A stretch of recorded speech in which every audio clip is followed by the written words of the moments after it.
Greetings from Podcastville. It's Tuesday, the 16th of October. The Church of What's Happening Now is brought to you by Blue Apron. Blue Apron delivers farm-fresh ingredients and step-by-step recipes to your door. Blue Apron's mission is to make incredible home cooking accessible to everyone.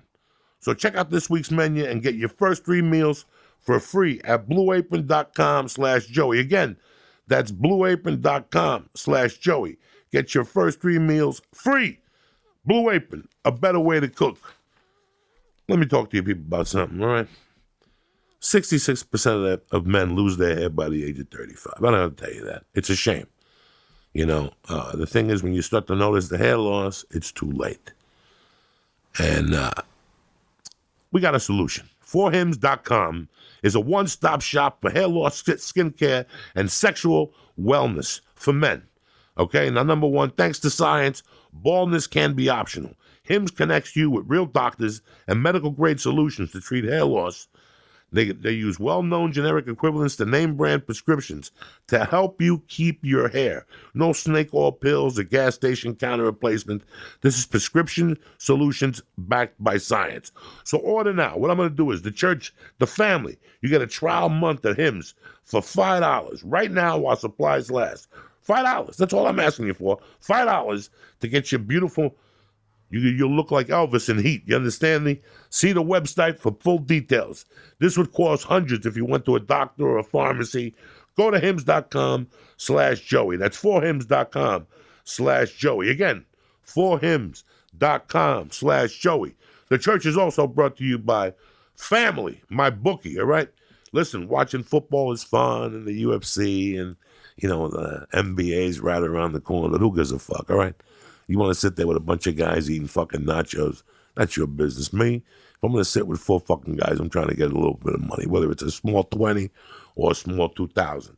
That's what my bookie's there for, all right? If you're the kind of guy that likes to bet a little or win a lot, like playing the numbers in the roulette, we could pick 3 teams to win, and if you hit all 3, you could turn 100 into 600. Log into my bookie right now and double your money. That's right, you're going, Joey, what are you talking? Log into my bookie right now and double your money. Use promo code CHURCH, CHURCH, and you'll get your first deposit matched 100%.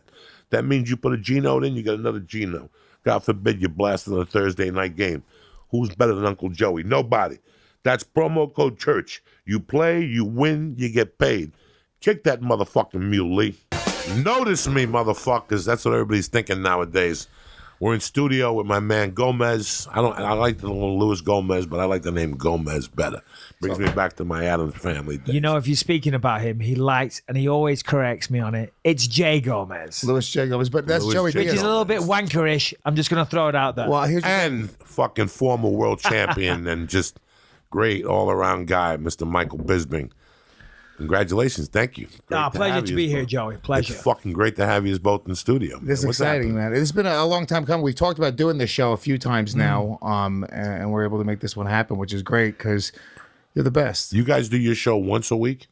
Well, it used to be once a week, believe you me, but lately it's been twice a week. We keep calling it a bonus episode. You know, but I'm retired these days. I don't have much to do. I'm like, fuck it, let's do another show. Yeah. Oh yeah, it's bonus episode. You know, life's going nowhere when I've got doing 5 bonus episodes a week. Yeah, it's like really, it's just you want to talk to a friend, but you have to call it a bonus episode. Those are just alone in Orange County. Exactly, no How friends. old are you now, Mike? 39. You're beautiful. You look great. God bless you. Thank you. I appreciate that. Thank you very You're much. happy to be retired? Very much so. Very much, yeah. I mean, I spoke about it on our show. You know, I definitely went out on my own terms, but a lot of injuries over the years. I still feel like I could definitely compete. In fact, I know I can, but you got things going on, busy, you know. So yeah, you can't do it forever. My wife wanted me to retire for years. You know, she wanted me to retire a long time ago. But yeah, very happy with it. You look great, man. God Thanks, bless buddy. you. You know, it changes. It changes. And what we do and what they do is an art. And it's kind of similar. You have to know where you stand and where to not stand in training. And it's the same thing, you know. I feel like when I shot that Netflix special, it was like how Holloway felt after he got beat up by Conor. You know, Holloway and Dustin Poirier both improved dramatically after they lost to Conor because you see what your faults are a lot more. Like I saw how I fucked up on stage in a way. I mean, I had a good set and all, and I'm excited that it's coming out. But it's weird how we grow as artists and fighters, how you... Well, it's an old cliche, but you learn more from your losses than you do from your victories. And it's absolutely true. I mean, of course, it's great to win fights. You want to go out there and kick ass and win and be the man, all that shit. You don't learn anything. In fact, if anything, you just pick up bad habits. You get away with stuff that you shouldn't be getting away with, because one day someone's going to get you. One day someone's going to make you honest. When you lose a fight, case in point, when I lost to Dan Henderson, my first loss in the UFC, fucking terrible loss. You know, I changed a lot of shit, changed a lot of things, and it made me a better man, made me a better fighter. Same thing as you're saying with stand-up, with anything, really, you know? Yeah, well, I think in the beginning with stand-up, that's why I think you're just not very good in the beginning, so you're dealing with those losses a lot. So that's why you learn so much in the beginning, because you just kind of stink, and you have to get up and want to sort of... To do it in the beginning, it's fucking weird. I don't think I could ever start over again. Thinking about it, could you go back and start over? Go back to the very beginning. See, I was thinking. Then I used to be a nightclub DJ for 15 years. DJ Mikey B, prior to being a fighter. Yeah, but it's a very different scene. You got to become a good DJ, and you got to play all the shitty fucking venues and the empty nightclubs. Or oh my god, there's 7 people in here. It's and going off tonight. In Manchester. Yeah, Manchester, Greater Manchester. I'm from a small town just outside of Manchester. And how old were you when you started DJing? 16. And what type of music? Like dance music, house music. 2 things with a computer. Yeah. No, 2 turntables? Yeah, turntables. It's really big in England, right? It's fucking huge, massive dancing. Yeah. See, I started martial arts at 8 years old, and I was obsessed with it. That's all I did. But then I left school at 16. I got a job working in some shitty factory. And I'm walking home, and I popped into my friend's house to smoke a joint, and he had some turntables. I was like, holy fuck. I thought it was the coolest thing I ever saw. So fuck martial arts. Let's do. Let's try and become a DJ. And I put all my efforts into that, really. And then when I realised that I'm never going to be a fucking world famous DJ getting paid tons of money, I went back to martial arts and came to the UFC. That's pretty much it. My life story in a minute. Now, but when I hear like guys that start fighting and they like fight for $50 in the Valley at a bar, like in the beginning, it's the same one night as we do. Yeah. And then you get like 9-0 in the amateur fucking racket. And then you sign on to some lower league. And then you knock 3 motherfuckers out there. And then the UFC comes a calling. And the first fight could be short notice or whatever.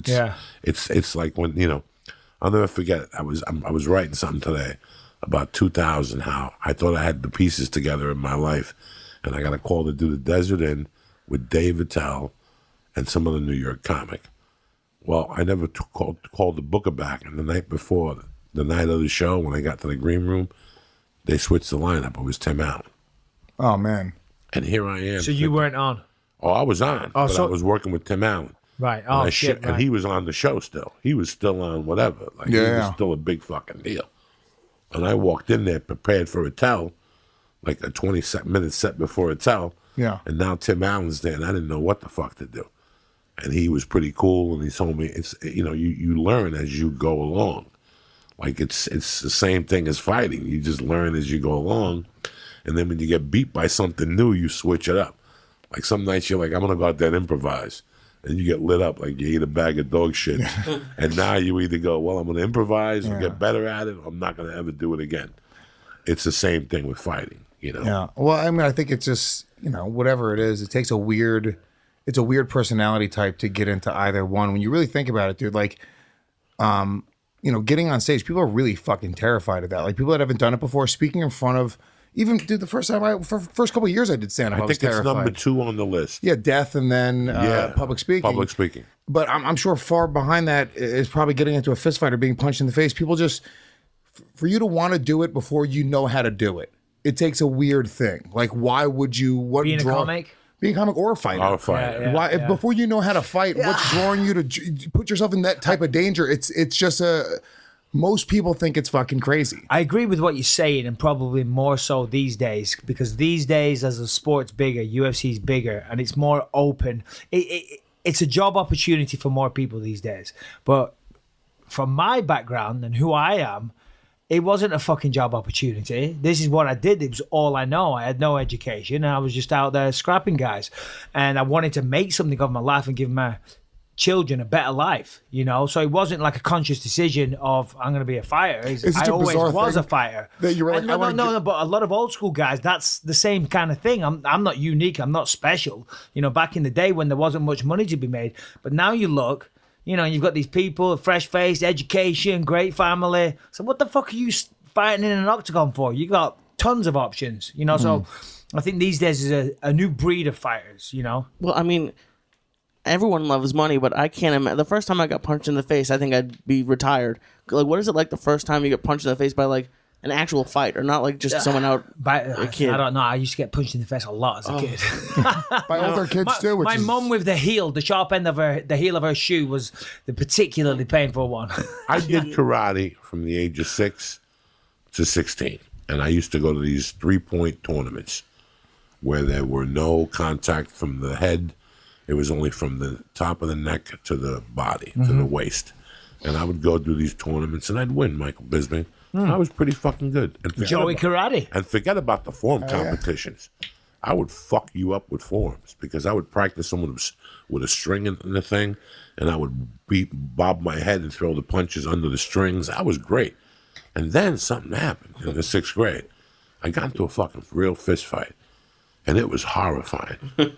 And you thought all this fucking fancy cat of bullshit doesn't do shit when it tries to bite your nose off. I tried to kick the guy, and the guy went right through it, and he broke my nose. I got one good shot at him. I gave him a black eye, and we were both in the same grade.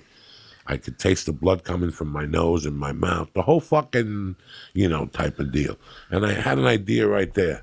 I'm like, I don't think this fighting shit is for me. And then once I went through my shit, and I was a tough guy. I thought I was a tough guy. And I started flipping these fucking perverts down at Hudson County Park. And I would go down there with 6 friends, and we'd flip a guy and take his money, that type of shit. Married guys who want to get their dick sucked. But one night I went down there by myself. And sucked a dick? It came close. It was a long night. It's like, fuck yeah, I'm by myself. No one knows. Michael Bisping, I'm in. I was hitting the bag. I was fucking doing 5 sets of 6. I had this guy by 20 pounds. I thought I hit him with everything I got, and he just flipped his face, looked back at me. Michael Bisping threw 20 punches at me in the dark. And he was black. No. Didn't see him You were coming. fucked. You couldn't see anything. I'm like, who's hitting me right now? He was a fucking white dude that just lit me up, Michael Bisping. And I had my hands up like this, like a boxer. I don't know how he was getting through. He punched me 20 times. I punched him in the neck out of fear, like this is all I had. And he held on to his neck, and I ran around him, and I did a 4.40 in 3.2 minutes. And I never went back to Hudson County Park again. But I knew when I looked at I had lumps all over my head from the beating he gave me. And I knew right then and there, I'm like, that tough guy shit, that just ended my life right there. Yeah. I do not want to be a tough guy. I do not want to collect for the mafia. I don't want to do none of that shit. No. Well, it's a weird thing because there's people who are down to like, you know, like if I go to a bar and somebody tries to fuck with me, I will not let that happen. I carry myself in a way that I'm just not, but I'm not fucking tough like that. Like you see like videos on the internet where people get into fights and then they hit the guy and the guy goes down and then they keep going and they want to hurt this person. And there's none of that in me. Like it's like, I grew up where like you get into a fight out back with some dude, you punch each other a couple times, you have a beer afterwards, and that's sort of the end of it. But then you see like real deal fucking like, you're living in an 80s movie by the sounds of it. Yes. You get into a fight. Come on, buddy. Good one. You got me good there, John. Let's go share a Bud Light. I'm like, where the fuck did you grow up? He breaks a pool cue on my arm. I'm like, hey, man, we can be friends now. But it's just, and there are like hood fucking people that are like real deal, that are violent. And I think that's really the difference. Forget just like, knowing how to fight or anything else. Like there are like real violent people out there. When you said you get into like a lot of fights when you were a kid, was it like some violent shit? Like was it like crazy shit like that? A lot of crazy shit that I don't really want to talk about, but I will to a certain degree. But yeah. I mean, I grew up in a small town called Clitheroe, which is a beautiful place, but there was so much fucking violence there. There really was. Just nothing too crazy, but I just mean fist fights, but lots of them that were hardcore, and people would, People would get hurt all the time, and it was just fucking. See, on the main street, there was this street, and it had like 25, 30 pubs. And people just went from pub to pub to pub to pub, and about 5 deep into the pubs, that's where all the fights would start, you know. And Because people were just drunk and being tough guys. yeah, and there was like different like sets of people. Looking back, it was a fucking gang. They were gangs, but we never realized that group they're dicks. Well, we don't like that group, and that group doesn't like us, and. You know, by the end of it was stupid, childish shit. You know, But like it was, bottles and pool cues and shit. yeah, Like, yeah, all that stuff. That's all that crazy. Like, stuff, I've never yeah. made a person bleed in a fight, like a bloody nose, like a little bit of a fat lip, but I'd never like been in a fight where like me and my friends were beating somebody else up so much where they were like bleeding from their head and we were just still going. Yeah, I have. I have never been. I've in seen that. some fucking crazy shit. I'm I sure. have Yeah. never been in that situation, but I've been in situations that a good friend of mine has said something or done something where I'm like, Fuck. this guy's the real deal. I had 2 or 3 friends growing up when we were doing that shit that we would go down and attack those fucking married dudes that would get their dick sucked. I'll never forget, we were chasing a guy one night, and one guy that was a really dear friend of mine looked at me and he goes, I got a knife, I'm going to cut him. I'll never forget that. And he was dead serious. Wow. And I had to pull him off together. stopped. Let me cut him just one time. And I was like, Jesus Christ. I'm hanging out with damaged goods, but he's my brother. What am I going to do? Yeah. What are you going to do? So You know, that's an interesting point. it's that's why I tell people you're going to know the animal you're dealing with. I've always said this, like in the UFC, I tell you, I think somebody who could kill somebody, Carlos Conduit. Oh, Something yeah, about Carlos 100%. Condit. If I was his drug Name is dealer, the natural born killer. hey. Let me tell you a story about Carlos Condit, and I've told it a bunch of times on the podcast and whatnot. I went out to Afghanistan, myself, Uriah Faber, Carlos Condit, and BJ Penn. A bunch of crazy shit happened, flying all around the little, the FOBs, the Fort Operational Bases, high up in the mountains of Afghanistan. We started off at Bagram, which is like a huge base, which is crazy because they're out there at a war zone. But it's like a fucking town. You get a massage, there's tanning booths, there's Dairy Queen, Burger King. The big bases are fucking legit, excuse me. But the FOBs out in the middle of nowhere, there might be like, 10, 15 people, special forces in like a small, tiny camp. And we were going around to those places on a Black Hawk helicopter, just, meeting them, whatever. A few places, we did some training with them. And we're up high in the mountains, as I said, there were special forces, fighting a fucking war in Afghanistan. So, tough dudes, mentally, but we're professional fighters. And they had a boxing ring in the little makeshift gym they had, but there was a little boxing ring. And they wanted to spar. I sparred one. They said, "You want to spar?" I'm like, "Yeah, fuck it." I'm not gonna say no. I'm not a pussy. But the guy was cool. He was cool. So we put gloves on. We just took it real light, nice and easy. He was a respectful guy. And he was like, "Yeah, that's cool." And we shook hands. We had a little sweat. Real nice. Then this other guy said, "All right, Carlos, you want to go?" And Carlos says, "Yeah, all good." And they get in the ring, and the guy says to Carlos, "How hard are we gonna go?" And Carlos says, "Well, I'll hit you as hard as you hit me." Which I thought was a fucking beautiful answer. And the guy was an asshole because straight after that, bang, punched Carlos in the face as hard as he fucking could. Dropped Carlos. Carlos got up, shook it off, went forward, jab, right hand, left high kick, out cold, through the ropes like this. Knocked him out cold. But it was like, the look in his eye, when he did it. And I was like, yeah, probably not the smartest thing to do. They've all got weapons. We're out in there's about 15 of them up in the mountains of Afghanistan. We could disappear pretty easily. So perhaps we want to get out of here. But going back to your point, exactly, 100%. there's people that take it easy and they're nice people. And there's people that are not. And people never know. It's like, I always think about OJ. Like, they didn't know. Like, they didn't fucking know.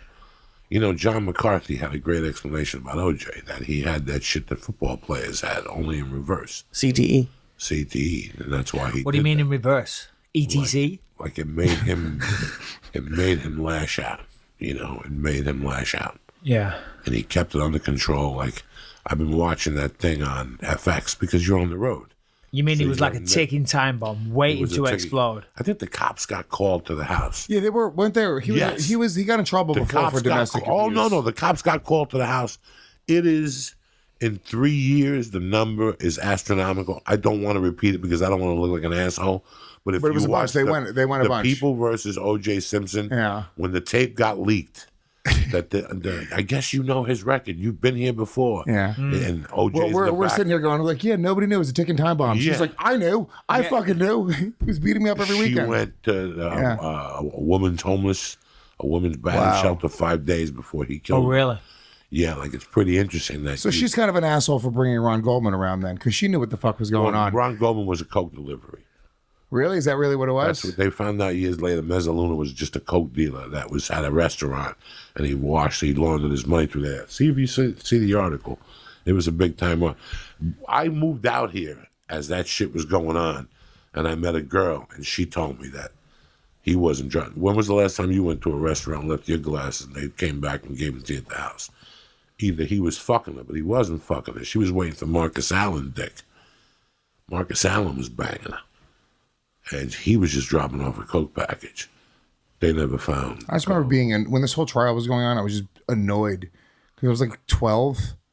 And I was just, But that's my not- mom was Yeah. fucking just so engaged with it. I was supposed to go to a WWF event, I remember, and we were late because my mom just was glued to court TV. This is the court TV. This was the first, this like opened up that whole category of like reality television. It was like Real World and the OJ Simpson trial kind of like made everyone like, So last night in bed, I was watching some show there that Tom Hanks produced on Netflix called The 90s. Right, yeah. And it's pretty good. Pretty good, really Yeah, good. yeah. It's interesting. And the OJ Simpson trial plays a part of it, part of what happened in the 90s. And they go into details. But growing up in England, obviously it wasn't quite as submerged into our culture for you guys as it was for you guys. Of course, it was on the news. We heard about it. But, for one, I was younger, so I didn't really give a fuck. And nobody watches American football in England, so no one really had an idea who it was. But after watching that last night, and of course I've seen the show and I've seen documentaries and stuff, I know how big of a deal it was, but it wasn't the same in England. No one really cared. It was just another criminal lawsuit,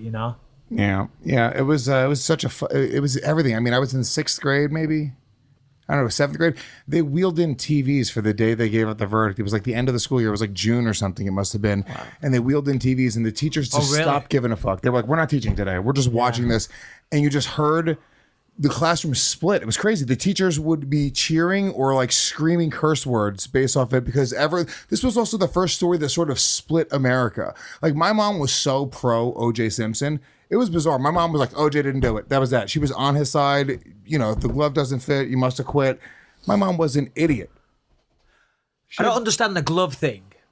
Well, all right. So Did he? Because it looked like he kind of went. I mean, if my life depended on it, and I was gonna go to prison for a long fucking time, give me a glove. If I could like make my hands seem a bit bigger. That's what he did. Look, it doesn't go on. They'd be like, no, motherfucker, stop spreading your fingers so much and pushing the palm of your hand out. If my life, it won't go on. It won't go on. OJ was guilty, but it was the Yankees playing against a high school baseball team.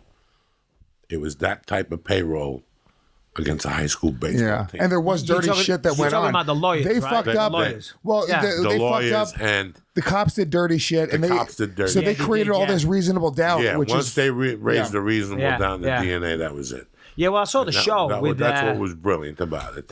John Travolta. Yes, that's the one I'm watching It's now. fucking awesome. Tremendous. So good. The acting in that is incredible. It's tremendous. It really is. It really It's- fucked have with you me. ever seen that? I didn't see it. No. OJ versus the it's People. It's on FX. It's on Netflix. You got to check it out. It's an awesome piece Awesome of piece they did. Tremendous. They really did television a great work. job. It's incredible. It really is. And they exploited what was going on. There was 5 or 6 heavy duty fucking attorneys, all of them egos. Yeah. Everybody's a fucking ego. Nobody ever knew the name of an attorney before the OJ trial. Marcia Clark, fucking. Well, I always had heard about the one guy. I knew about the one Johnny guy as a Cochran? kid. No. The white guy. Yeah, not How good is John Travolta in that Him. show? He's brilliant. Oh my He's God. brilliant as that guy. The facial He's expressions and stuff, incredible. He's brilliant as that guy. He really was. It was a weird time, like the Rodney King verdict. It's So right around the that's time. what yeah. that's what you saw last night. Was that what got that all sparked was the Rodney King verdict. What's the Rodney King? Verdict? Rodney Forgive King. my You just ignorance. weren't here. None of this shit's so Rodney funny. King was a black guy who got pulled over. I mean, I've Some heard guy- the name. some from- I've heard of Rodney Some guy King. from his balcony taped the cops just playing ping pong with his fucking head with batons. Oh shit! Yeah. And the tape got leaked. And this is before. Sounds like an average Friday night. This is the first police video. They all lived in Simi Valley. Right. The cops, so they all got acquitted, and downtown LA went crazy. Right. Oh, And okay. Well, big riots. I'll never forget. I was doing comedy at a Chinese restaurant, and the guy's name was Ron, and I would torment Ron. I would tell him I was going to bring Cosby and all these big names and get money up front and go buy cocaine and shit. And there was times I would go in there. There was times I would just go in That's there. what he told me. That's why I'm here. Yeah. There was times I would bring girls in there and act like a big shot. Like, where's Ron in? Ron, give us all around the drinks. Put it on my arm. Cosby's coming. Don't worry put about it on it. my tab. The whole thing. And that's what we watched. I'll never forget this, where they pulled the white guy out of the truck, yeah. and they hit him in the head with a brick on national TV. Ooh. I mean, it was crazy. It was nuts. Dude, helicopter view. And then Yeah. now It was like when you watch those crazy. nature videos where you see like a lion about to kill like a deer. You're like, Yeah. somebody help the deer, and nobody does. That's what it was watching it from the helicopter. Just fucking. Yeah, it was It's pretty- insane, because I'm so much more aware of racism since I moved to this country. Well, it's 'cause there's no black people in England. Well, yeah. There was no black people where I grew up. Well, when I watched Snatch, what about all those black people? No. Down in London, there's a massive, black Easy, community, easy. Jewish community. It's a very multicultural Almost too city, many. and there's a very big Middle Eastern influence. Indians and Pakistanis, but there was no black guys. But where I'm from, it's a small town out in the country, and it's predominantly all white. All white, so we had no preconceived ideas or any judgments against somebody because they were another color. You know what I mean? For me, it didn't exist whatsoever. They just had to be standing at another bar on a Saturday night. I remember, in the 90s, people started saying, "Do you see that today?" They were like, "What? A black guy walking through the town centre, bold as brass," because we just didn't get in it. But then, as the world gets a smaller place, more and more different cultures started coming to the town. So yeah, I didn't grow up experience any of this. What you're talking about, of course, in the big cities, in London, Manchester, Birmingham, places like that, of course. But I'm from a small town just outside of there, and lived a very segregated lifestyle. Didn't leave there until I was older. So that's very interesting. You say that it's very racist here? No, I'm not saying it's very racist. That's not what I'm saying. I'm saying I'm aware that racism It's a much bigger part of this culture. More since I've moved here. I sense it. You hear it on the news. There's issues. You hear about it, in politics and stuff. I think it's another time because. But also, I'm getting older as well. So I'm maturing as a person. You realize, you travel the world more. And you I'm moved talking here about once social media started exploding. You also that was probably around the time when you moved. What year did you move to the States? 2011. Yeah, dude. I mean, that's like the explosion of social media culture right at the turn of 2010. I wasn't saying it was more racist here than it is in England, because it probably Does is. racism exist in England? 100% it does. Yeah. There's big problems in London, in the cities, of course. Well, up and down the country now, as I say, as the world White gets and more. black, or white and... White and black. There's a lot of racial tension in England with the Muslim communities. The Muslim, Pakistanis. But there's a lot of tension there. Yeah. There really is. I got to pick my words carefully because I don't want to offend anybody at all. But yeah, there's a lot of racial tension. Michael Bisping doesn't want to offend anybody. Did I hear that correctly? No. But we live in a very shit. We You know live in what a I mean? sensitive community And now. I don't, Muslim, Jewish, Christian, whatever the fuck you are. I think you're all idiots for believing in that shit. No, me too. I don't give a flying fuck. So. As long as you're good to me, I'm good to you. Yeah, dude. It's I think it's very strange. Like, I think we put so much, we demonize racism so much, but then we watch. Rightly so. But then we watch people I was at a Yankees game a couple weeks ago. I don't give a fuck about sports at all. But I went to the Yankees game. My friend Ari had tickets, and he was like, "Do you want to come to Yankees?" Great, sure. And there was a guy who walked by in an Oakland A's hat. Can't do that in the playoffs. Dude.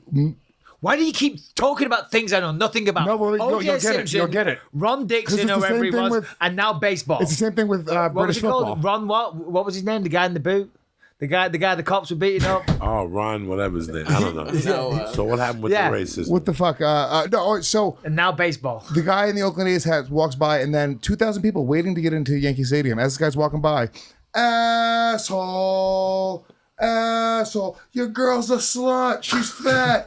It's hilarious. I joined in. I loved it. It was the greatest. It was so much fun. But what's the difference? He's just wearing a fucking green hat. Well, it's not really like it's a choice. I like that about sports, to be honest. As long as it's not really violent, I enjoy it. Dude, if people get violent, those soccer stadium riots, dude. that shit gets crazy. Oh, you have no idea. Exactly. And it's sort of weirdly the same thing. It's just a color of a shirt or a territory or where you're from. It's sort of in the same spirit, and we celebrate that type of, it's not called racism. We celebrate it. And we kind of go, oh, it's funny, right? But what's really the difference between like some 60-year-old dude being like, you know what? I'd be really upset if my daughter married a black guy. That's way less damaging than a fucking soccer riot. There's way less people hurt. Yeah, but there's a clip of a Red Sox fan throwing a pizza slice and hitting a Yankee fan in the face at Fenway Park, and I watch that whenever I get sad. Yeah. I'm with you. If it's sports and you're just busting each other's balls. But what if it was a Chinese guy and someone was like, get out of my town, Chinaman, and throws a pizza in his face? Well, That's fucked up. Well, then he's a fucking asshole. What's the difference? He's a fucking but if it's just a friendly sports thing and it's banter, maybe sometimes it crosses the line. A lot of the times in UFC England, 229. Fuck me. England in the 80s and the 90s with the football hooligans was, it wasn't a good place for the sport. But a friendly bit of ball busting over whatever fucking team jersey you're wearing. Yeah, come on. I don't really. No. Listen. Let me explain something to you. I'm not talking about. I'm literally talking about busting their balls. But here it is. I don't mean. Here's the society we live in. If you go to any, like Dodger Stadium a couple of years ago, they beat a man into a coma. Yeah. For having a giant shoe. Oh, that shit went on in England all the time. During the soccer games. What they used to do, like this guy from our town, they like the famous thing they got sent down for a while. They knew the train from the Blackburn fans was coming past on the train tracks, so they fucking stopped the train by causing like some thing on the train tracks. They stopped the train had to stop because they'd barricaded the tracks. They ran onto the train, all of them, beat the fuck out of all of them badly. Whoa. Yeah. So I'm well aware of what goes down. And it was kind of, the story is just kind of, that's kind of great. Yeah, no, I guess. You should watch the movies on Netflix, The Football Factory. It's a great movie. Saw it. Check it out. I saw Green it's Street all about Hooligans. Fuck Green Street Hooligans. Football Factory, it's hilarious. It's hilarious. All about soccer in England? Yeah, The Football Factory. I want to be informed Check about it out, man. It's great. And that's kind of how it is. Like, I'm the type of guy, I watch a Sunday football game, and you have a jersey on, and your team's losing 21-0. You deserve to get beat up for wearing the jersey. Like, that's a school of thought. Like, you're sitting there like an asshole. Your team's dying 31-0. In my world, you deserve a beating for wearing that shirt. You're 31 years old. Go get a life. Go eat somebody's asshole. You're sitting there with a jersey on. I don't have a fucking jersey in my house. No. I'll tell you what else pisses me off. When I see fat people with football jerseys, it drives me up a fucking wall. Yeah. Like a 400-pound dude with a football jersey drives me fucking crazy. What about him? Like, you disrespect. Yeah, but why? Because you're disrespecting the football jersey, you fat fuck. You know what I'm saying? I get off the plane the other day, and there's a guy, 500 pounds, with some Dodger shirt on. Take it off. If I'm a Dodger, I tell him, here's the $50. Take it off. You're too big. You can't be disrespected, whatever. But that's the shit I hate about sports. I went to a giant Philly football game at Giants. No, I'm lying to you. Philly Jet football game at Giant Stadium in '93. And some guy walked down with a Miami Dolphins jacket. And a guy like Michael Bisping went up to him politely and said, excuse me, do us a favor so we can all feel at home. Can you take the jacket off? And again, we're all have egos. The guy goes, fuck you, man. The guy said, okay, have a nice day. And he turned around and he went, and all of a sudden, things started getting thrown at this guy. I mean, they were throwing everything. First, it started with like pretzels and chips, soft sodas, things. And then it just shoes, just progressively fucking harder, bricks, and the people around him. And then you know what the dude does? He gets up. He gets up and turns around and goes, "Fuck you now!" Oh my god! They're just throwing shit at him. I mean, everything. And he's like, "Keep it up! Fuck you! We're gonna win!" You know, with a dolphin jacket on. You're at a Jet Philly game, wearing teal. In Jersey, they're looking for that shit. Those guys in Jersey trained for that shit all week, throwing glass. After he got hit so much, security had to come with like a shield. and they're getting shit thrown at him as he's walking out. I mean, it was classic. That's great. The guy was drenched in shit. And is that necessary? At Giant Stadium or Philly Stadium? That's not bad though. That's just a bit of throwing some shit at them and making fun of them. The point that I'm making- I actually think that's pretty tame. You know, I mean, Well, the thing that bothers me is when people change. Like, you're supposed to like where you're from, or at best, maybe your parents are from there. I'll allow that. But people who just move and change, like, what would happen? Like, you can never change football teams, or if you don't like football, like, what is that like in the UK? You can't just change teams? I mean, I was never the biggest sports guy, so I'm not the best guy to even talk about He this changed stuff. cultures. He's a sellout. He's a fucking Californian now. I get shit for the way I talk every day. Like, I've never felt myself have been so self-conscious about my accent as to what I am in this room. Really? I got these fucking accents going. Every time I speak, because I got the headphones on, Yeah. I hear Mary Poppins fucking chatting away in the corner. But still, even saying that to Americans, sorry, to English, pardon me, they're like, what's with the fucking American accent, Mike? Yeah. Why are you talking like that? Because I want to be understood. That's why. Can you talk American if you wanted to? Not really. I mean, I can, you know, if I'm acting or whatever, I ahead. can do a little bit. Get Go. fucked. Yeah. I'm not going to be judged. Let's hear Texas. All right, man. No, it's crazy how That's your only line in the whole movie. it's crazy how Oh, the guy man. from Batman, Say you know, again. the guy that played Batman, Christian Bale. Christian Bale, He's fucking incredible. Can you not add so many syllables to somebody- Christian? that when Say they again. did Christian. Christian. my friend did the fighter with him. He says, I didn't even know he was English till the premiere. Yeah. Oh, really? Yeah, till the premiere, I didn't know he was English. He kept his fucking accent. And, you know, Jax Teller, you know, he's I don't know the Jax guy Teller. from Sons of Anarchy. Oh, shit. Yeah. No, of course, yeah. I had no idea until recently he did some other movie. I don't know, The about a robot year movie. ago. The robot movie. What's The the big, robot? with the big robots. Nah, Fuck the knows, one ain't about, it? it was Pacific the one Rim. about, Madonna's husband was the director. Not a Yeah, bad Guy movie. Ritchie. Yeah. Guy I Ritchie. Not never a saw bad the movie, but but not Academy Award I saw him movie. on a talk show because he was promoting the movie. And I was like, oh, this motherfucker's English. That's how good. I had no idea. He fucks up a little bit in Sons of Anarchy Right, from okay. time to time. I've never watched Sons of He Anarchy. fucks up Solid a little show. bit. I don't get the hype, guys. It's a good show. I've tried watching it. I'm 2 episodes in. I'm like, turn it off. No, weak. it's not an Academy Award winner, but you watch it for the writing. Yeah. The guy does it great. He weaves it I felt the same way about perfectly. The Wire, which apparently, by all accounts, is fantastic. You don't like The Wire? fantastic. I haven't got past 2 or 3 episodes. I'm with you, bro. I swear, I've watched. I go into it wanting to like it with an open mind. Yeah. And I'm like, I love Idris Elba. You know what it I is? hear it's amazing, the best TV you've ever seen. and he's British, by the way. Idris Elba. I know. The language is so thick, like the cop talk. The way it's hard to follow. I think half the problem is I'm watching it with my wife, and she's like, "Oh, Michael, this is terrible. Why are we watching this?" You know. his wife's racist. But I haven't got past. Yeah, oh, Michael, black people. those why? Australian racists, they're hardcore. Yeah, I can't get past the first couple. I got to go back and try it again because I see the way Joey's looking. He's like, He's upset right now. No, He's no, like, you no, don't no, like no, The no, Wire? No. I thought The get Wire the was. fuck out. I thought The Wire was a good show. It just wasn't one of my favorites. Yeah. Yeah, way I overrated. think it was. What's your favorite show ever, Joey? Favorite television show of all time. That's a It's a tough one. It's a I already tough know my one. answer. Okay, go ahead. What's yours? Game of fucking Thrones. Yeah, well, I was going to say that's one of mine. I think For it's the best. sure. I think it's the best Ah. when you consider all things considered. The violence, the fucking, Game of Thrones, Sopranos, Breaking Bad, top 3. My shows are The Honeymooners is number 1. Number 2 is The Sopranos. And number 3 is.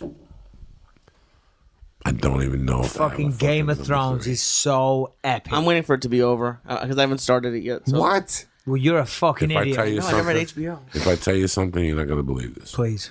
I love everything from England. I love the music, everything I listen to, the whole movement, the Beatles, the whole fucking deal. I cannot watch a whole movie with an English accent. I'm too old and my hearing can't break it down. Can't take it. Especially when they talk too fast. Yeah. Like Snatch, I could tolerate. Because they keep saying bloody cunt, and I like that. I like how they use the word bloody Every cunt. time you think you're out, they draw you back my in. God. Well, let me they tell throw you me this. back in. Then you're missing some great movies, Joey. I've heard. It's You're just- missing my some- wife watches, and I sit and watch 15 minutes here. Go and watch. 20 minutes Here's in. one I think you'll like. Sexy Beast. Oh, I've seen that. Yeah. No, I've watched. No. I'm a professional. Yeah. Let's get something straight. I'm a motherfucking professional. If something, it's just there's a lot of movies. Sure. No, I know what There's you a lot mean. of things in Spanish I can't tolerate. Like the other day, I put the fucking whatever on, the Ozarks on the plane. I love the And I Ozarks. had hit the wrong button, so it was in Spanish. So I'm like, why are they talking so much fucking Spanish for? So I erased both episodes. The cartel plays a big part of this So episode. then I erased both episodes, and I go, let me see if Tyson. I put the movie Tyson on because I downloaded that, and that's in Spanish. And I go, what the fuck is going on with my fucking iPad? And I figured out where to get the Spanish show. And then I felt bad because I deleted the Ozarks. Yeah. Because I watch all those fucking Spanish shows on at Netflix. I watch, Narcos, and then there's one that's Jota Jota. That was Pablo Escobar's number one killer. I'm a bad Puerto Rican. I'm just like, oh, speak English already. Jesus. No, I like. Do you speak Spanish, Lewis? I can I can't say, believe I've never asked you this. like 7 things. yeah, That's it. me too. I can't. I mean, I'm so bad. I miss speaking Spanish, so I watched that and I lived through it. Yeah. Like I liked when I was a kid going to the Bronx after my mother died and eating Puerto Rican food because for 1 hour I would get to talk Spanish. Yeah. When you were dealing with Puerto Ricans, when you first meet them, you have to ask them for their blessing if they're older than you are. I always thought that was a beautiful thing when I was growing up. Where if I saw even though Michael Bisping's the UFC champion of the world, if he sees me and I have white hair, he's got to go bendición, and I'll go Dios te bendiga. That means God bless you. I learned that from the poor. So I would just go. well, up there that's nice. That's good. I would go up I there like that just to- respect, and I wish there was Yeah, more old school old values school. like that around these days because the world's going fucking topsy turvy, man. I always believed that. So I would go up there just to get that type of Spanishy respect. When I put my daughter in this preschool at first, I went to a bunch of preschools. I put her in a school who had 2 Spanish when I'm working because I don't take no shit. You were talking about your girl from before. I dated 1 Spanish girl in high school and I'm Spanish. And after that, I knew they were not for me. It's not a good mix. It's hard. It's tough, dude. to I think the Catholic Church have a similar thing, don't they? Are you Catholic? With the altar boys and the priests. Are you Catholic? You got to ask me for my respect, okay? Just one time. Come on, let's go. Body of Christ. That's Yeah, take the body of Christ. Let's go. if you watch like Rocky, when he goes to the priest and he asks him for a blessing, that's Yeah. what it is. It's great. In American traditions, but Yeah. some Italians will always say like "San benedicio," Yeah. and you have to say something back to them. That means God bless you. If he's a little older than you or whatever. I don't know what the fucking topic was we were talking about. guys. This shit. But are you Catholic? Were you raised Catholic? I was raised as a Catholic, yeah. Is there a big Catholic population? Oh, in massive, yeah, massive. Yeah, for sure. Yeah. More Protestants, Church of England. But yeah, big Catholic population. My No. mum's Irish. Like full on Irish. Not like, Americans say they're Irish. My mum was born in Ireland. The dad was a preacher, about 15 brothers and sisters, so a Catholic family. And then my dad was in the army serving in Northern Ireland when the war was on. I met my mum, so that was a whole scandal to do. So we're Catholic. That's pretty fucking interesting. Yeah. Yeah. And do they have the same pedophilia problem we have over here with those fucking? Yeah, well, I mean, I've never experienced it, thank God. But It's worldwide, I'm pretty sure. It's worldwide. Yeah, I don't think it's not an American thing. It's just it's a Catholic church Well, thing. But as I say, I'm not a religious person, so Yeah, you get in trouble all the time for not shitting on religion. You just what it's because people care about religion. It's fucked up because the reality is 99.9% of the time they're really good people. And if they're trying to live their lives as, by the tenets of their religion, they're probably doing, good for themselves and their family. And when you shit on that, let me tell you this. Here in America, you guys, I say you guys, I mean you Americans, pardon me, and people of America, and I don't mean that in a insulting way, are obsessed with religion. In England, I was talking about this last night to my wife. We lay in bed just having a chat, and I'm like, no. And I said this to a producer at Fox recently, and she didn't believe me. She's like, oh no, that's just your friends.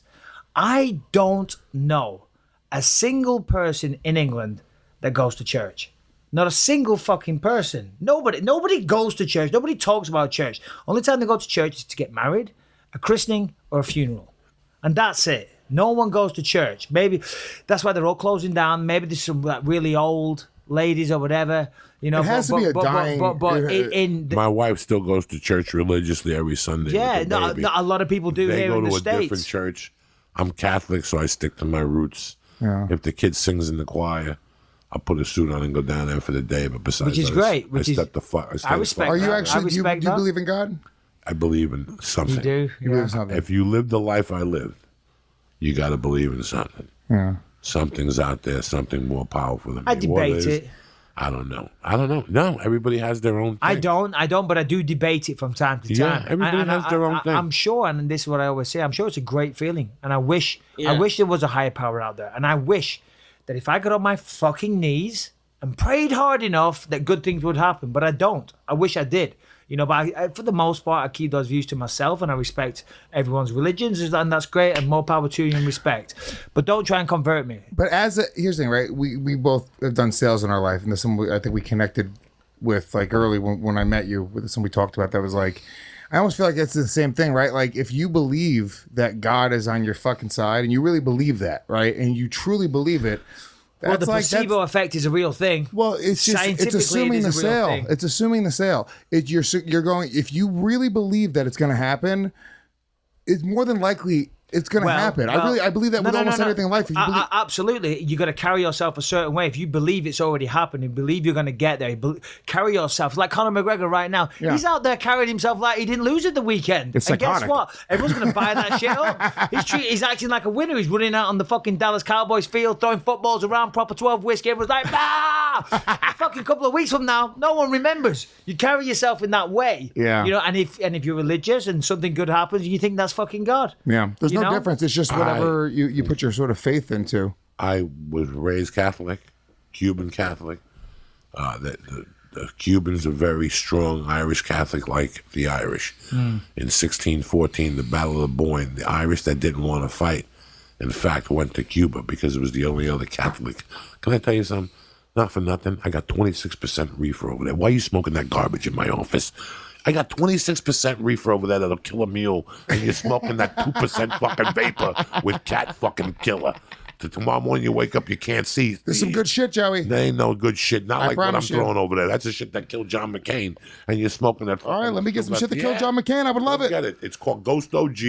Get the bong. Ghost OG. Ghost OG. This sounds like the part where I've got to say, oh shit, I just got a phone call I got to take. Because I'm a weak motherfucker. I don't. Bisping, take a bong head of Ghost OG. I'm not taking. Leave the Michael fact it's Bisping called alone. Ghost OG means I'm good. Yeah, you're hitting that vape, and don't do nothing for you. What am I doing? No, I don't know if he wants the. No, I mean, I'm there's trying a to pass bong it. there, and I'm there's trying to be a gentleman. And there's a container. You're talking about things that might kill you. That bong looks That's like the one. That's the one. I knew you wanted the bong, but I didn't want to touch it. Get the cleaner. Because it looks right here too. That looks like it could kill you. I got to tell you something. Okay, I was raised Catholic. Me too. Then my mother died at 16, and I told God to suck my dick because a God would not take a parent from a child. But then I went to the university. I lived in Boulder. And when I went to Boulder, I used to hang out at this place called the Naropa Institute. And it's a Buddhist college. It's an accredited Buddhist college where kids who have a lot of money and major in philosophy, they go there so they can talk, make believe they're smart or whatever. I took a couple classes there. But then I learned about something, Michael Bisping. Go on. That was more powerful than any Bible could teach me. I learned about karma. Absolutely. I learned the things I did would always come back to me. And for an example, like when I kidnapped a dude, I made $18,500. You know how much my attorney bill was? $18,000. So for 2 years of my life, I made $500. Wow. I've had different situations like that where karma has come back and bitten me in the ass. So maybe I do not believe in God or whatever. I do believe there's something out there. I do believe that, I lost a child. When I was 30, I took a choice to do comedy, and my wife doesn't let me talk to that kid no more. So all of a sudden, I stopped doing blow. I get my life together. I stopped robbing people. And somebody, some Hindu god or whatever, knocks my wife up. Who smokes more weed than me? How can I even have sperm cells? How can I even have sperm cells? Harvard says if you smoke dope, you get no sperm cells. I never knock somebody up. I fucked 50 bang whores and shot loads on everybody. I didn't give a fuck. When I was out there slinging dick, I shot loads on everybody just on principle. And I thought pregnancy was a myth. No, I never knocked. Yeah, I never knocked nobody up. And all of a sudden, I knocked this poor woman up when I'm 50 fucking years old. So I've gotten signs, Michael Bisping. I don't know who it is or what it is. I don't know if he's Chinese. I don't know if it's Charles Bronson. I don't know who the fuck it is. But this, for me, in my world, do I go to church on Sunday? Do you know who Stephen Fry is? Fuck no. If I send you something, Lee, can you play it? Yeah. I've got a link here. No. But it might get taken down from YouTube. They'll take it down from YouTube. Oh, shit. Yeah, well, basically, this guy, Stephen Fry, he used to be a comedian. He's a very, very smart guy, English guy. And on the video, he's sitting with a priest. And it's, I don't know, big deal priest or whatever, and probably getting some things wrong. And he's a hard atheist, Stephen Fry. He's very well known for it. Kind of like Ricky Gervais, same shape. And they said, if you died and went to heaven and you were confronted by God, what would you say to him then? And he said, brain cancer in children? Really? And he went through all these things, and he said, there's an insect out there that's sole purpose in life is to bore it only into the children, into babies' eyeballs. That's the only babies. Their sole purpose in life, when they're born in some weird fucking country somewhere, their sole purpose is to find babies and burrow and go into the eyes and kill them. Why would you make that? You know, it's a fascinating video. Yeah. And he puts this priest doesn't know how to fucking answer, doesn't know what to say. But if you Google, for anyone listening, Stephen Fry explains what he would say if he confronted God. Check it out, it's great. But that's not why I don't believe in God. I'm just saying, but it's like really good. Yeah. I don't know if God's sitting up there, he's got angels around him. I can't tell you that. I just know for some reason, just for situations that I've been involved, that there's something out there. Something. I don't know who. I agree. What. How. I have no fucking idea. Yeah, I have no idea. It's weird. I have a hard time. Believing it's anything spiritual. I believe there's something out there on a physical level. I believe that in other universes we have really powerful fucking aliens that are like able to do crazy shit that we're nowhere near. Like, and maybe one day we'll be able to. You mean advanced civilized, advanced way? Species, yeah, I mean we're the only millions and millions and millions of light years away. Yes. Millions of galaxies away. Has to be. 100%. Has to be. Have you seen the size of the universe? Yeah. If unless they're out of the mind, there has to be. There must be. Because we live in the sweet spot, that's what they call it, right? Not too close, not too far away from the sun, where it's just warm enough or not cold enough for life to evolve. And all those there's literally, I don't know how they know this stuff, but there's some mathematicians or whatever. I think it's Reddit/space. There's millions and millions, if not billions, of planets that are in the sweet spot of their sun. So, you know, it's just down to, when you put it like that, of course there's other life out there. So I believe there's that, and I believe that there's I believe when you die, that's the end of the life cycle. Me too. I just believe it's but it's weird because I haven't lost too many people. I'm lucky, but people are starting to die in my life. But as of right now, I haven't experienced too much death. I haven't. But my dog died, and I know this sounds insulting to anybody that lost somebody dear, but my dog died last year. You know, and it's weird. Oh God, it affects him to this day. It fucking died when I was filming a movie. I was in between takes, and I get a phone call from my wife. I've got to give the okay to put my dog down. I went back to fucking set to do the next scene, and I'm supposed to be a badass that's just blown a fucking village up.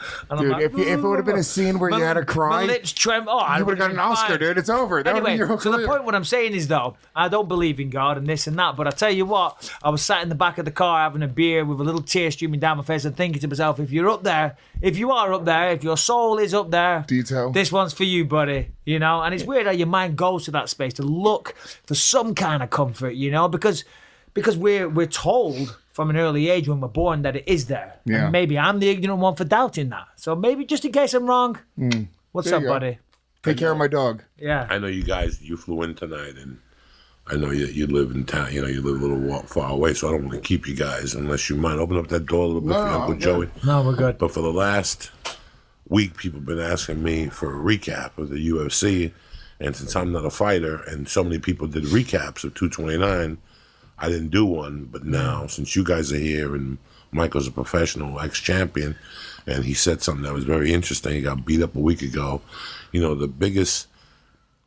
one of the things that I listened to Khabib say was he was going to humble him. You know, and I've been humbled in my life. When you have handcuffs on, and the judge says 4 years, boy, do you get humbled like a motherfucker? You know, when somebody puts a gun to your head, you get humbled. There's so many times, you know, Let's break down 229. What you saw, what I saw, what Lewis saw. Well, Louis J. I don't want to get fucking, No. Yeah. Joe, you're the only person, I swear to God, I've never corrected you, and I would never. There's something What's the about J stand for? James. There is. You're right. He has a presence. There's something about Joey that anybody else in the world I would fucking correct, but not Joey Diaz. I mean, what do you want me to do? You want me to break down the fight? No, I just... Because that's, Like, for everyone's me- heard that a million times. For me, it was... I knew Tony Ferguson was going to win. I just had a funny feeling he wasn't coming back. I love Sergio. I love Duke Rufus. Nothing against him. He thought he was a bit too much for Sergio, and I liked it as a lock. Lee knows I don't bet. The last time I bet was McGregor Diaz won because he flinched at the weigh-in. Who you bet on? I bet on Diaz. Oh, you did? Yeah, because McGregor flinched at the weigh-in And he didn't move. and he didn't move. And the second one I didn't bet. Someone did that to me recently. Went, well, you got balls of steel. He came up to the side and went like that. I said, no, I don't see you out the side. So I didn't actually see you. But he's like, this guy's fucking psycho, man. He didn't move. I'm like, oh, hey, what's up? So this is one of those fights I wanted to watch as True a fan. story.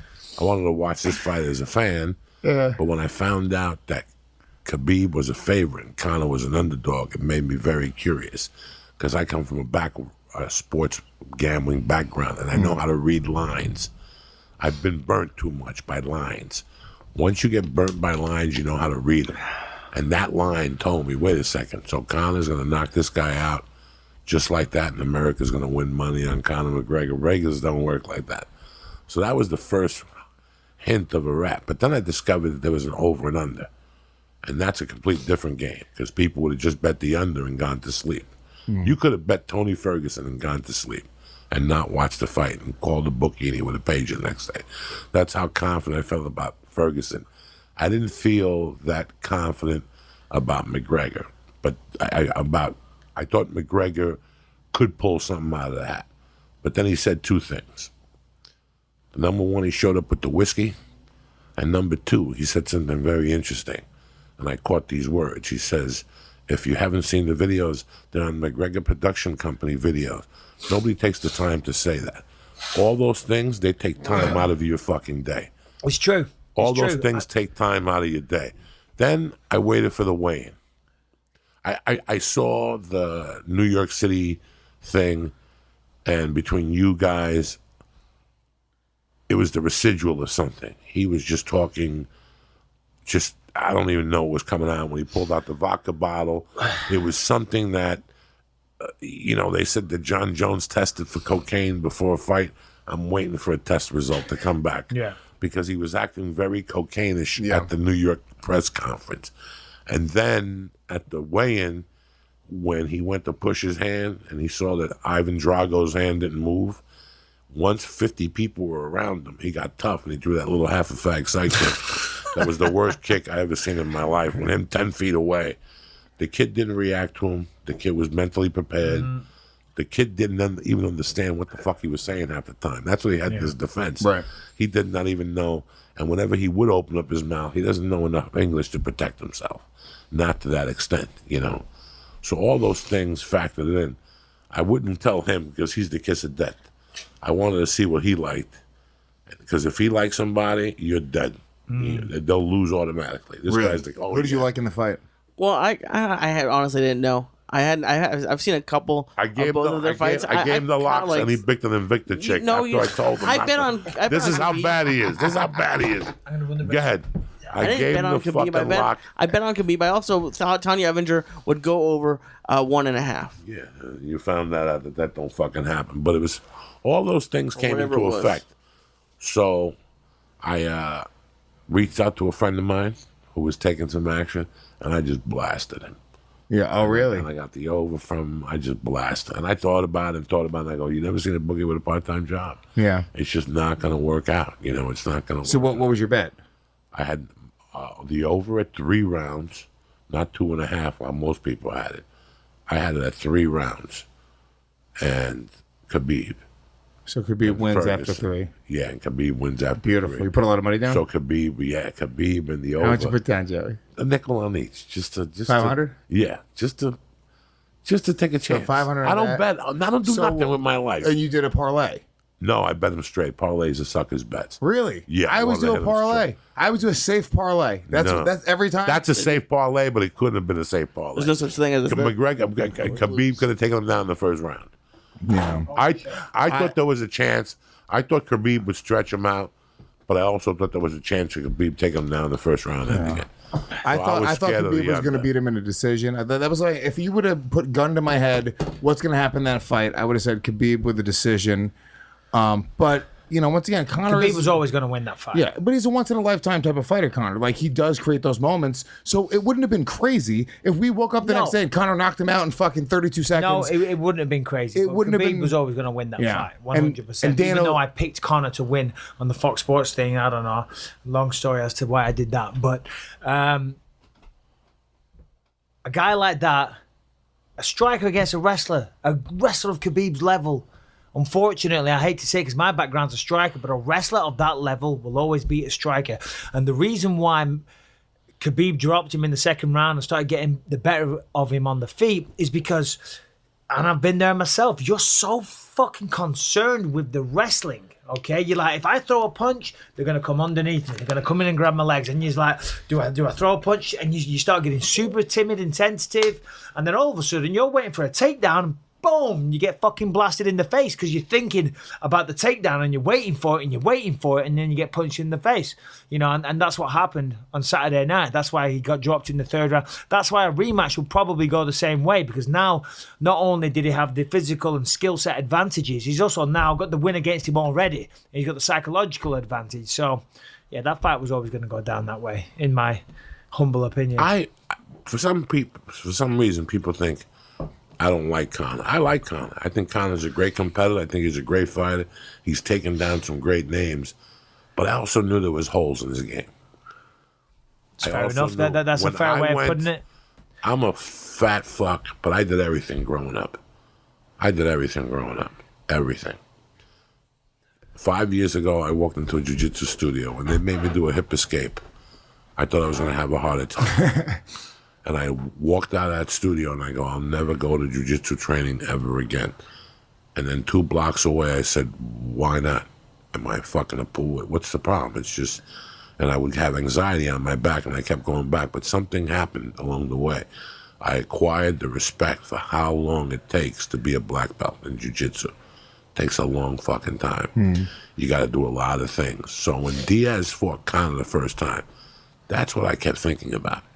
How hard it is to be a black belt, especially in that school where he's at, where they're animals. There's animals. He's up there with Melendez and Jake Shields and his brother and him. That's why I took him the first time. The second time I wasn't in Vegas, so I didn't bet it. Yeah. This time I saw a lot of holes in his game. I saw holes in his game when he fought the boxer. When he fought the boxer, right there, I said every trainer in MMA should be bitch slapped because he nullified his left. All that shit they talk about his left, he nullified it. Boxing is a science. And No, he nullified absolutely. it. Massively. And I think that he carried him for 10 rounds between you and I. He was running out of cardio in the third fucking... Well, that's what they said. And again, a lot of people have the popular opinion that I don't like Conor. And we have the same manager. And we used to be kind of pally. These days we don't talk, but... whatever, we had a stupid fucking fallout, and now I'm a grown Things ass change man. when people get money. Yeah, but I don't care. And things change. I don't No, who hold gives it a against- fuck? We move on. A lot of people say, "Oh, you're jealous of him. You're jealous of him." It's like, hold on, let me just say this right now. There's not a single fucking man on this planet that I'm jealous of. I'm very happy being me. Don't Not saying- I know it? Yeah, no, I'm not saying I don't have issues and stuff, but I've never in my life looked at one person and thought, "Oh God, I wish I was him. I wish I was him." Conor's a very, very, very good fighter, but you said something before that kind of got my attention and it made me think. I mean, as fighters, and Conor comes from, he wasn't born with a silver spoon in his mouth, from what I know, comes from a tough area of Dublin, right? And that's who he is. He's a fighter, so he fights and he talks shit because he's from that neck of the woods and he's that type of person. I'm very much the same way. When you get some success, it changes everything. Like Evander Holyfield said, it's hard to get up and run at 5 a.m. when you're sleeping in silk sheets, right? Things do change. But now, with the whiskey, right? That's an even bigger play because, as a fighter, he'll always be remembered. He's definitely a legendary, one of the greats, what he did. And he set the world on fire, took mixed martial arts to a new level. But that whiskey shit, if he can get that popping properly, 5 generations from now, they'll be talking about the McGregor brand of whiskey, the proper 12. I heard the whiskey's horrific. I heard it's fucking horrific. I've heard it's horrific. He sold more bottles this last weekend. He already made his investment. But he's not gonna lost, so it might. Yeah, but he's not gonna get him for another bottle. But the whiskey's terrible. I don't know anything about whiskey. Me neither. I'm not a whiskey drinker. I heard from like 3 people. I heard it's terrible as well. I wasn't going to say that, but even still, if that can take off because of for whatever reason, then that's a legacy and a level of money that fighting would never bring. You know what I'm saying? So of course now, I don't know how much money. It's very tough to be a champion. It's very, very tough. Yeah, all the fucking lasers around you. Felt it myself. Now, I told you in the beginning that comedy and fighting, it's an art, so it turns into the same. When you're Amy Schumer, when you're Louis C.K., when you're all those type of comics, you always have a target on your back. Who did you steal from? Who did you steal from? Why did you steal from?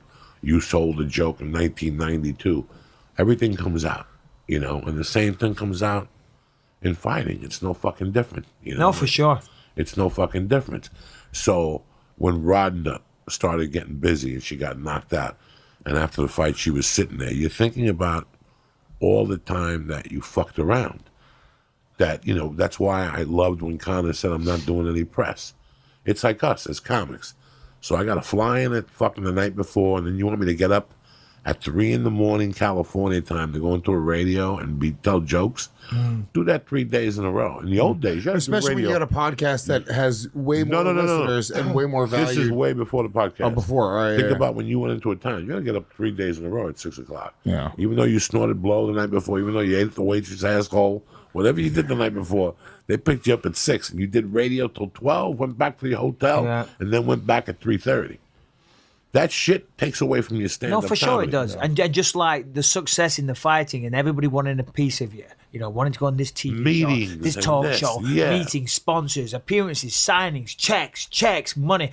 When you come from a background where you have to fight, it's hard to say no to that shit, which actually Conor did a very good job of doing so, certainly in this training camp. But like when I was the champ and I was training to fight Dan Henderson, I was in England filming a movie. At the same time, I'm flying to Montenegro doing other shit at the weekends while still training for a fight. And I did still do it. I trained very hard, but that's not ideal. The fucking, that's different because he was an older guy as well. Do you know what I mean? But if it was a young fucking up-and-comer, they'd be laughing, thinking, they'd be at the gym at 6 a.m., they'd be running, they'd be doing all this. I'm getting my training in, but in between filming a movie and doing other shit, But it's the opportunities that come to you as a champion, they're hard to turn down. And for me, I was towards the end of my career, so I was kind of thinking, well, I'm going to do all this stuff to set myself up so I can walk away. And also, didn't sort of the media responsibilities, it had to have set you up for what you're doing now, which with the podcasting, we did a radio show for years, all the UFC Tonight shit, you did so much media. I'm sure the first time you did an interview with a microphone in front of your face, I would love to go back and say it. I remember it was Cage Rage 7. I think it was my 3rd ever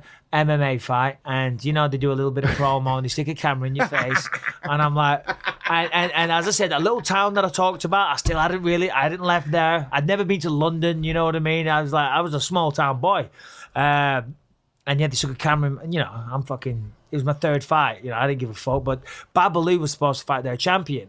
And Babalu got injured and wasn't fighting. They're like, fuck, the champion needs someone. So they brought me in as cannon fodder just to get beat up. And I went down there and I had no idea how big it was. I'd only fought in two small sports halls. The next minute, I'm in London at Wembley Arena, which is like kind of a legendary place. Jesus. And that's your 3rd fight? Yeah. Wow. Jesus. And that's pretty crazy, dude. Yeah. No, well, I fucked up the other 2 guys in 30 seconds. And they're like, people were talking, and like, well, bring that northerner in, bring him down here, we'll fuck him up.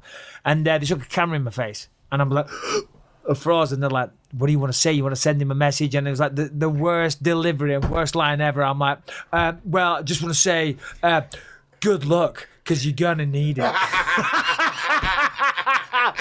The worst line, the most cliched line I ever said. Just want to say, good luck, because you're going to need it. Like, all gay. Now, how many amateur fights did you have before the UFC came calling? So in England, the answer to that is none. But what I did, so I started martial arts at 8, and I was obsessed with it.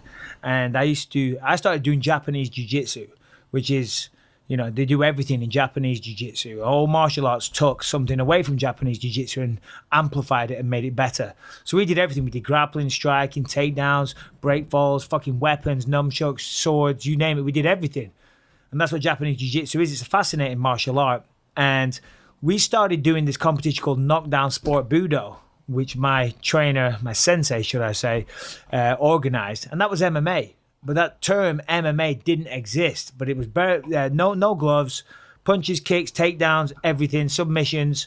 And they were like international tournaments. And, I was fighting grown men at 15 years old from fucking Sweden or whatever in these tournaments at Knockdown Sport Budo. And, I'd win them all. And I never lost a martial art tournament in my life as a kid, but then, as I say, got out of it and started, being an asshole and hanging out and partying. Yeah, dude, the fucking turntable call. You gotta, but I was bored of it, and I was 16. I was like, fuck this, bowing to somebody and all that shit. I started partying and doing all that stuff, and then, then I wanted to make some money for my family, and I knew I could fight.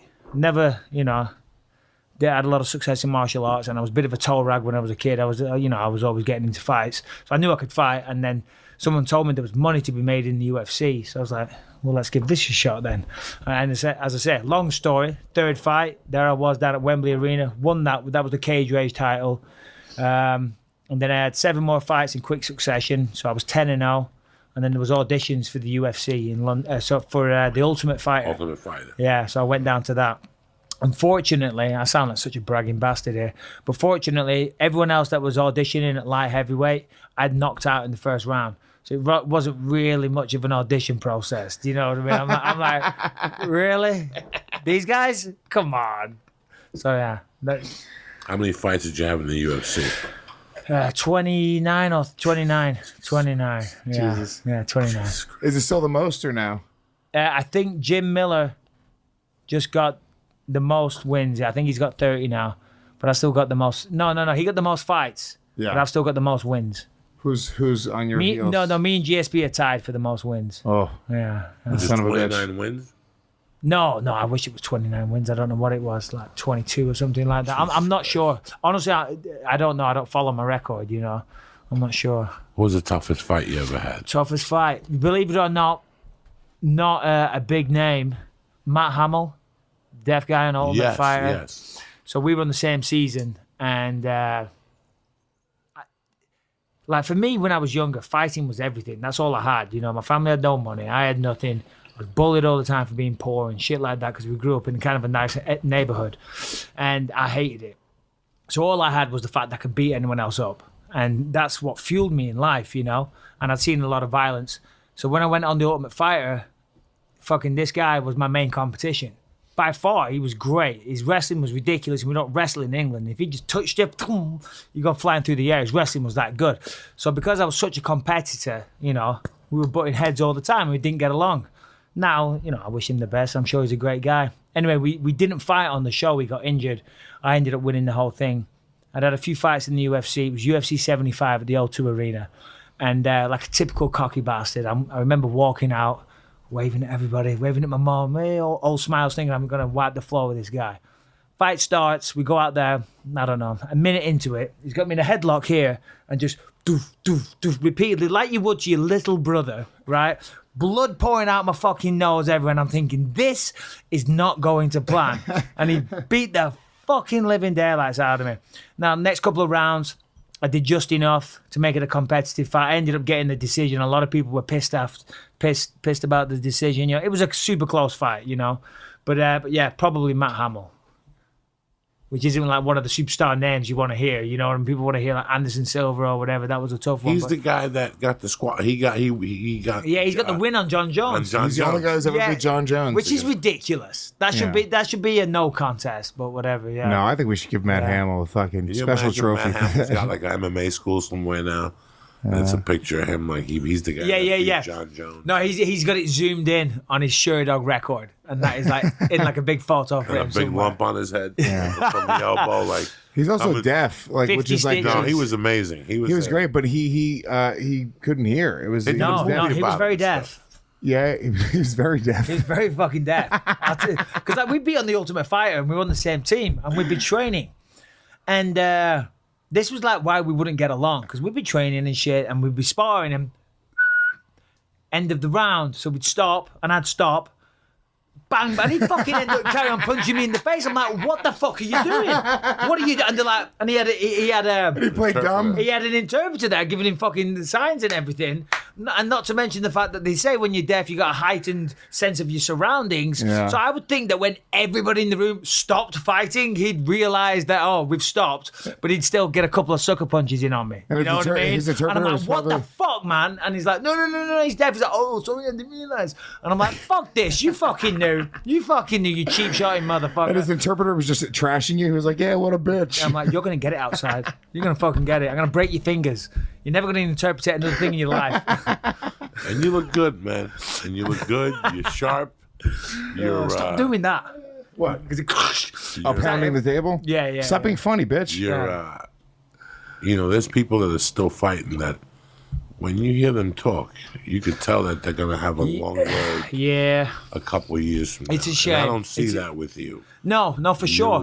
you're a Sometimes sharp guy. when I'm doing my podcast, I feel very sharp.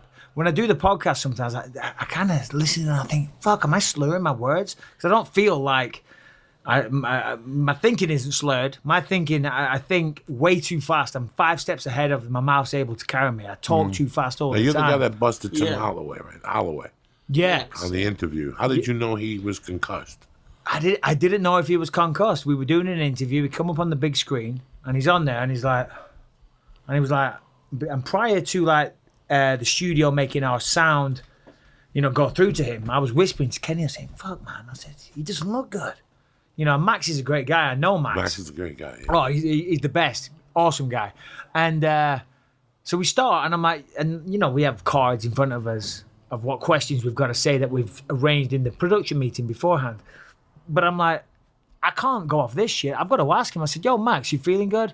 Can't remember what I said. I said, you feeling good, buddy? He's like, yeah. I'm like, because you look like you're half asleep and you're kind of slurring your words. You good? He's like, oh, yeah, I'm good. I'm like, all right.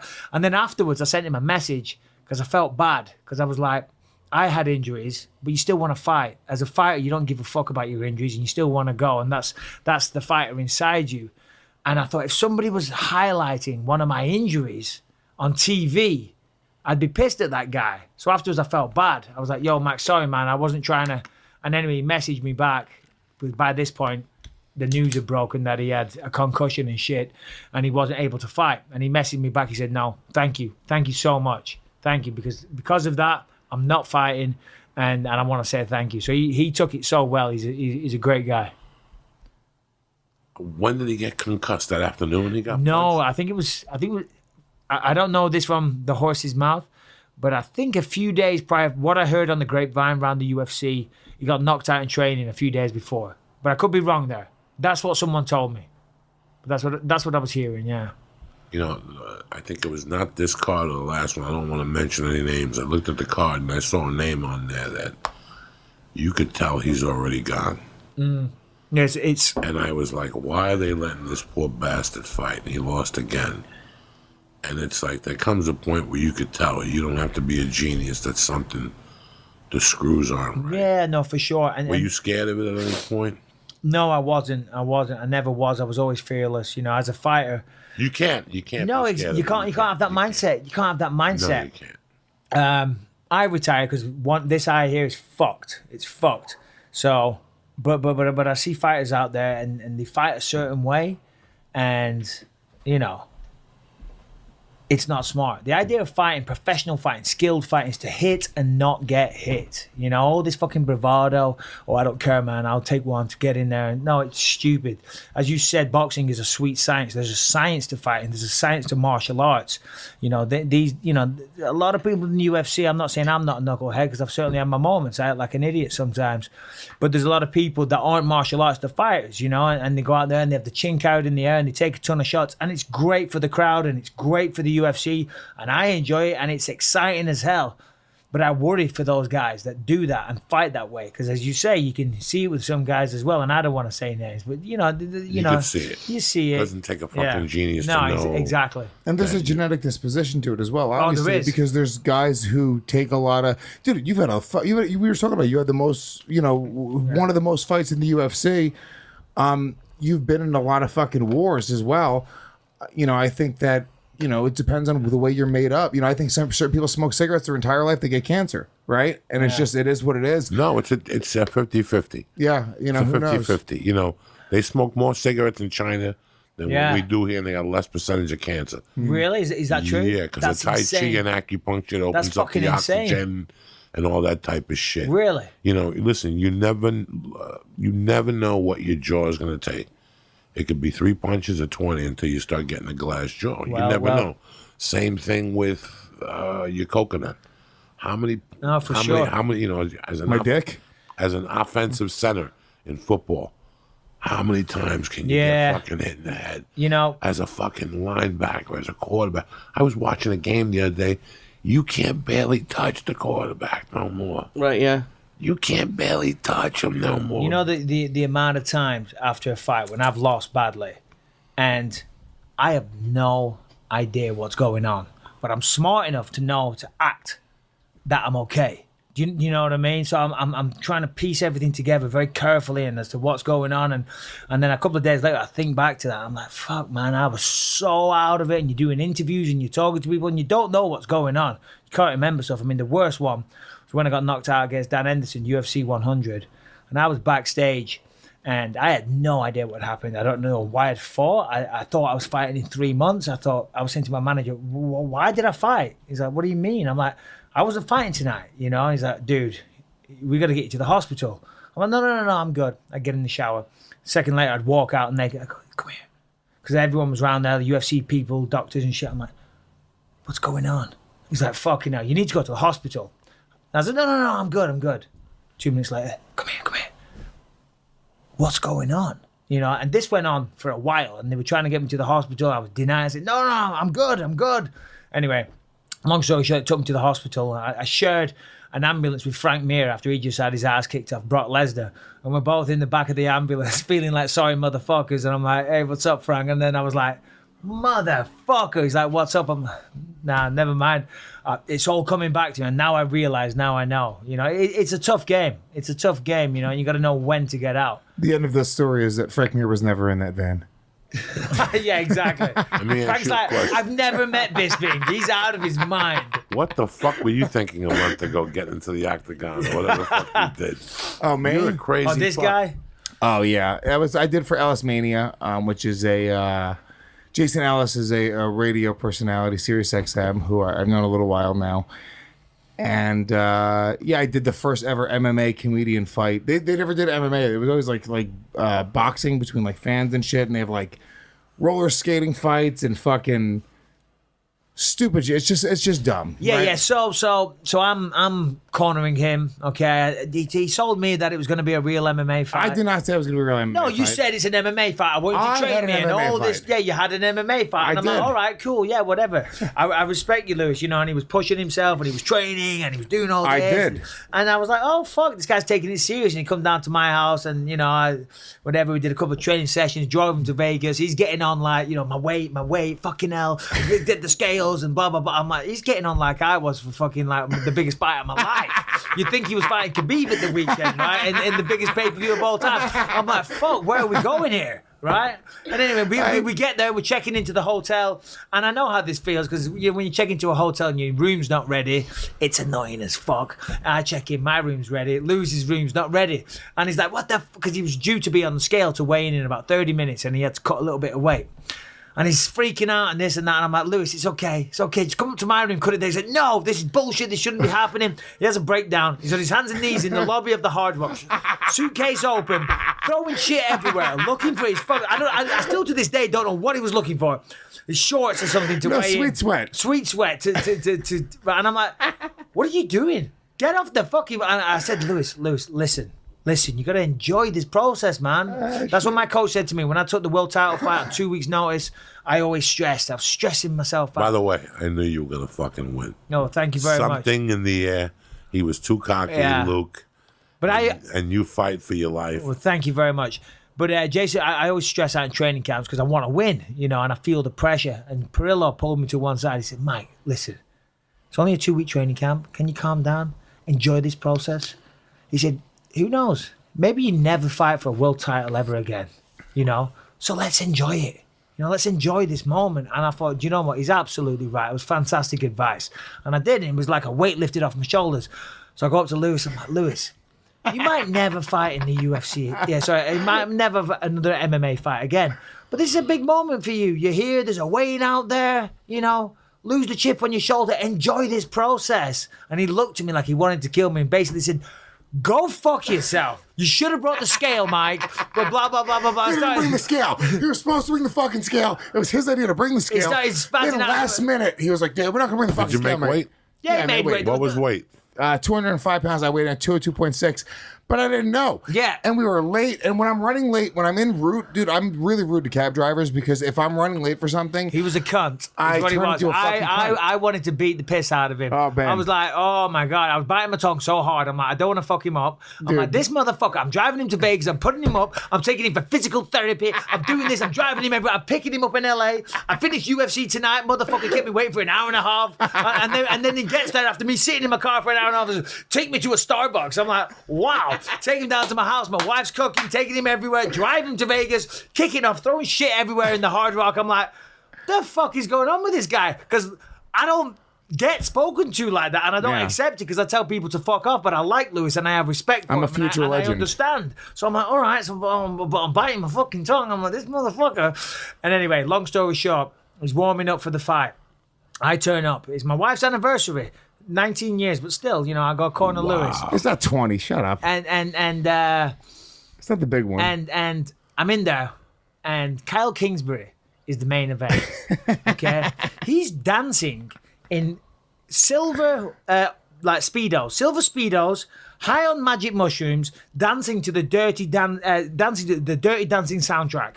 High as a fucking kite. I'm like, what's going on? I look out. There's guys on roller skates punching each other in the face while the whole crowd throws dodgeballs. Okay? I'm like, what the fuck is going on? And I'm wrapping his hands. He's like, no, it's too tight. Do it again. I'm like, oh, okay. Wrap his hands. He's like, it's too tight. I'm like, what the fuck, man? I broke my hand a week before. This fucking pussy. I have a broken hand.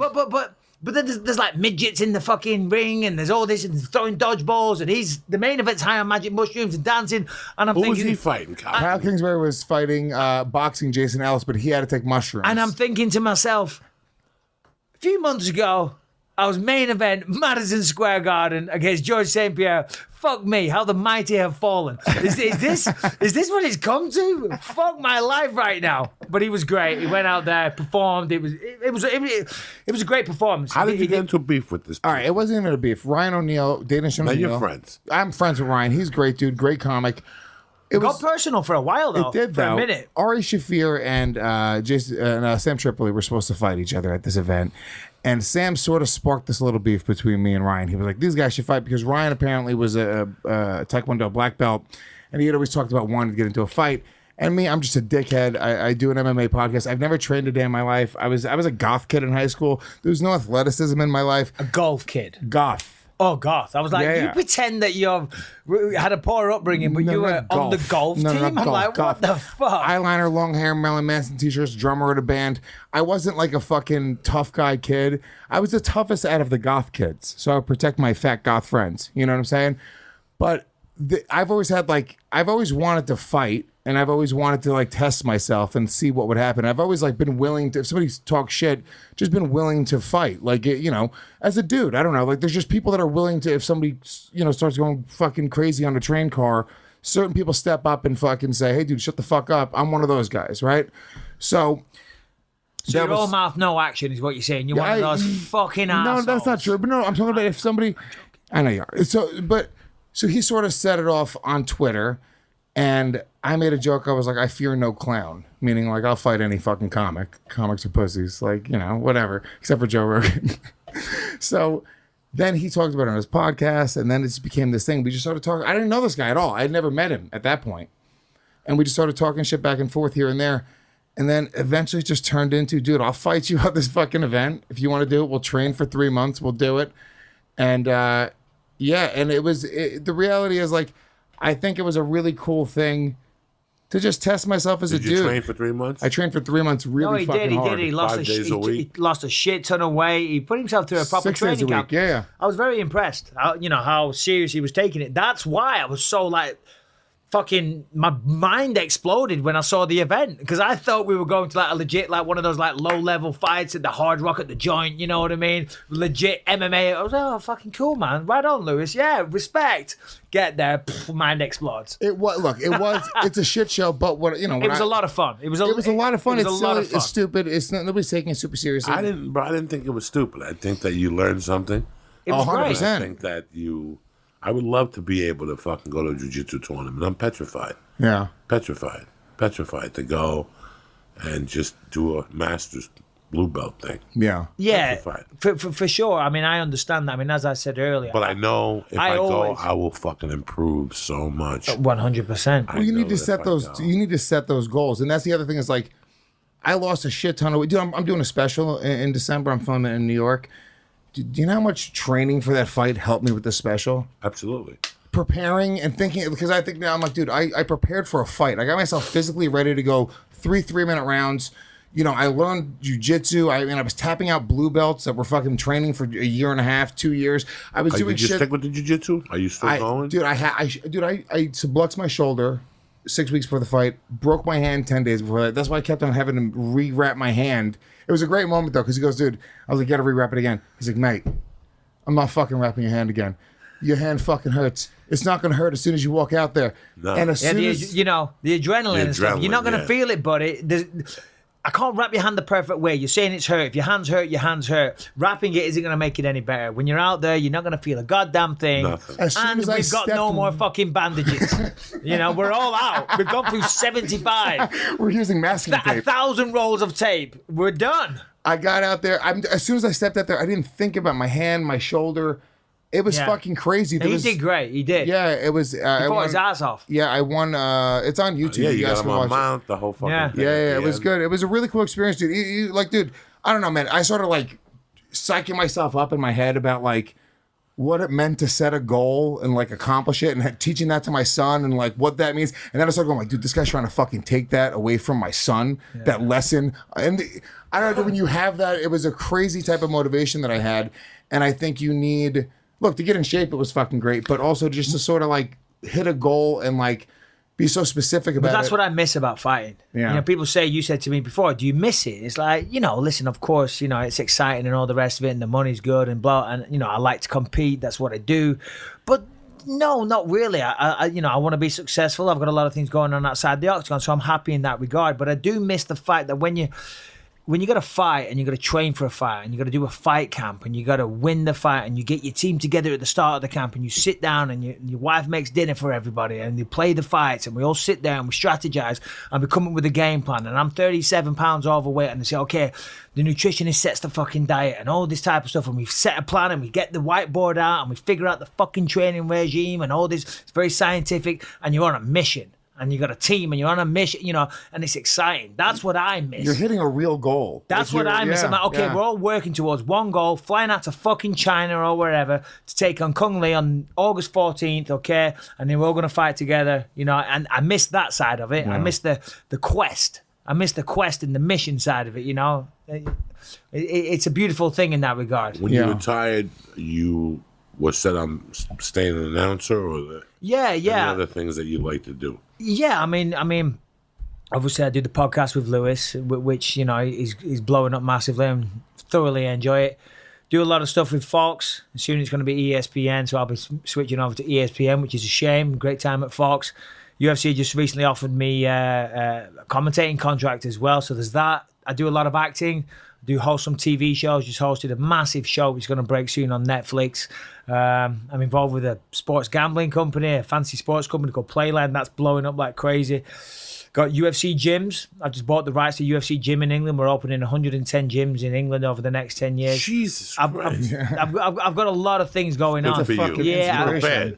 Pardon me? I'm not gonna see you as a high school janitor. Yeah, no, not at all. That's another reason why I felt safe to step away now. You know, because I should, health-wise, have retired a long time ago, but I wasn't ready.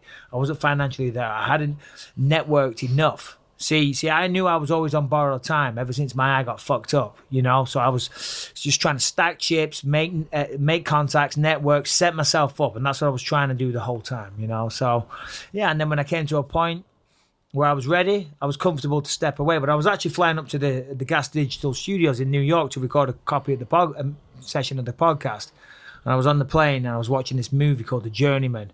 This English actor and director, Paddy Considine, and he plays a boxer that was a world champion, and he wins the fight and he goes home to his wife and he's sitting there and he's having a cup of tea after the fight and he's chatting to his wife. Anyway, he ends up getting brain damage and he's fucked in a big way, you know, and I've had a lot of injuries, but my eye is the main thing and I don't want to go blind. And I was thinking, this just ain't worth it, man. You know, how much money is going to be enough?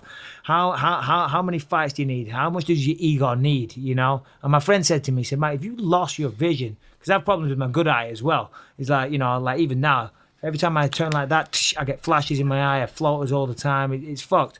He said, if you went blind, there's no amount of money that you wouldn't give to get your vision back. So it's just not worth it. And then when I was watching that movie, I was like, yeah.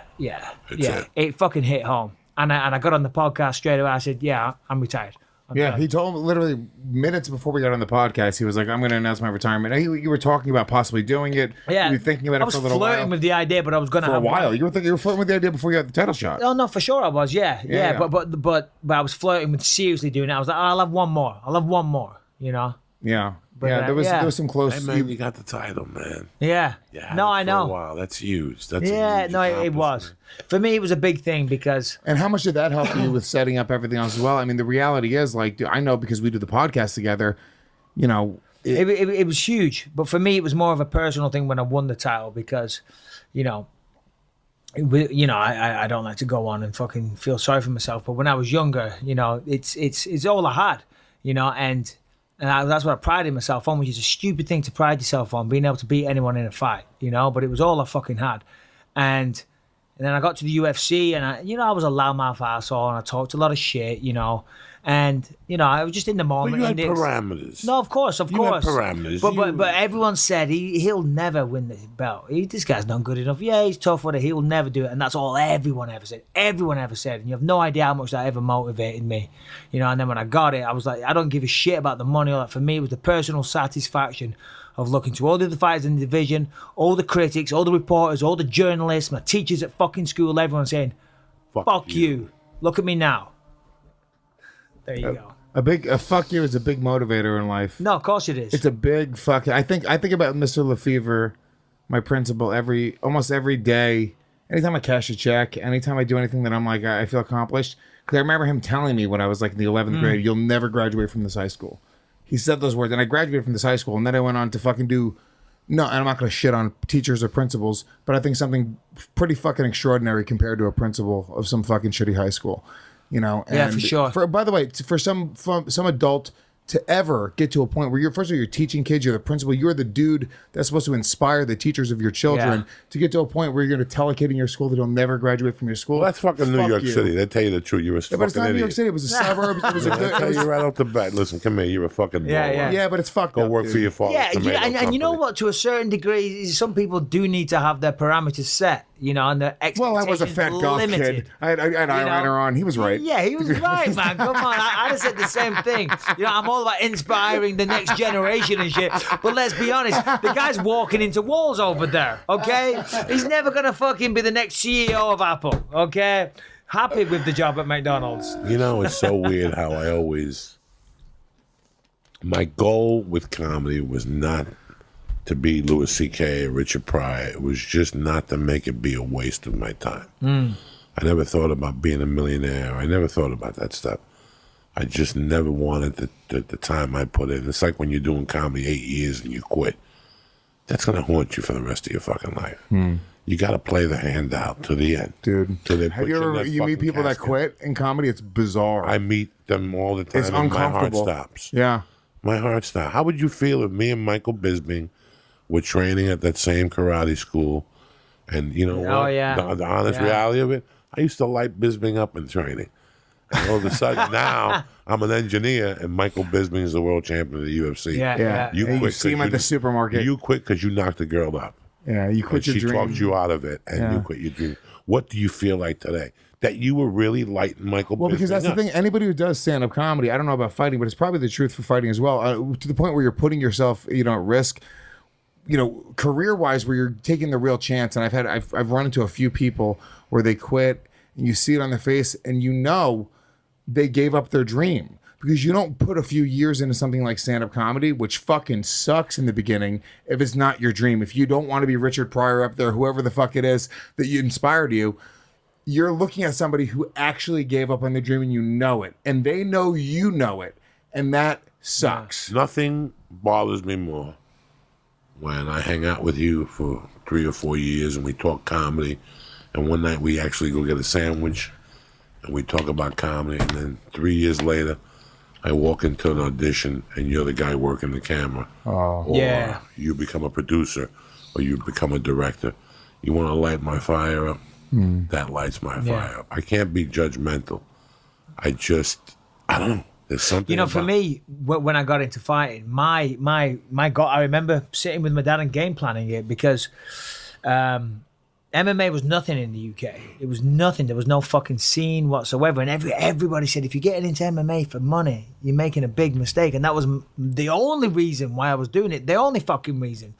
And the goal was to make enough money to be able to go to college and study something and then be able to get a real job down the fucking line. You know what I mean? As opposed to the shitty, what a sad dream that is, fucking by the way. factory. Well, I know, but it wasn't a bad dream to me. Yeah. To me, it was a dream of that, I'll be able to get a decent job. Just to learn something, because though. the UFC, even back then, there wasn't a lot of money being thrown around in 2003. Do you know what I mean? There was, it wasn't like now, and especially for a kid from England, that there's no shows in England or nothing. Do you know what I mean? If I can make enough money, if I can maybe get, 50 grand put away and then go to college, fund the family for a few years. When you would have gone to college, what would you have I have no fucking idea. No fucking idea.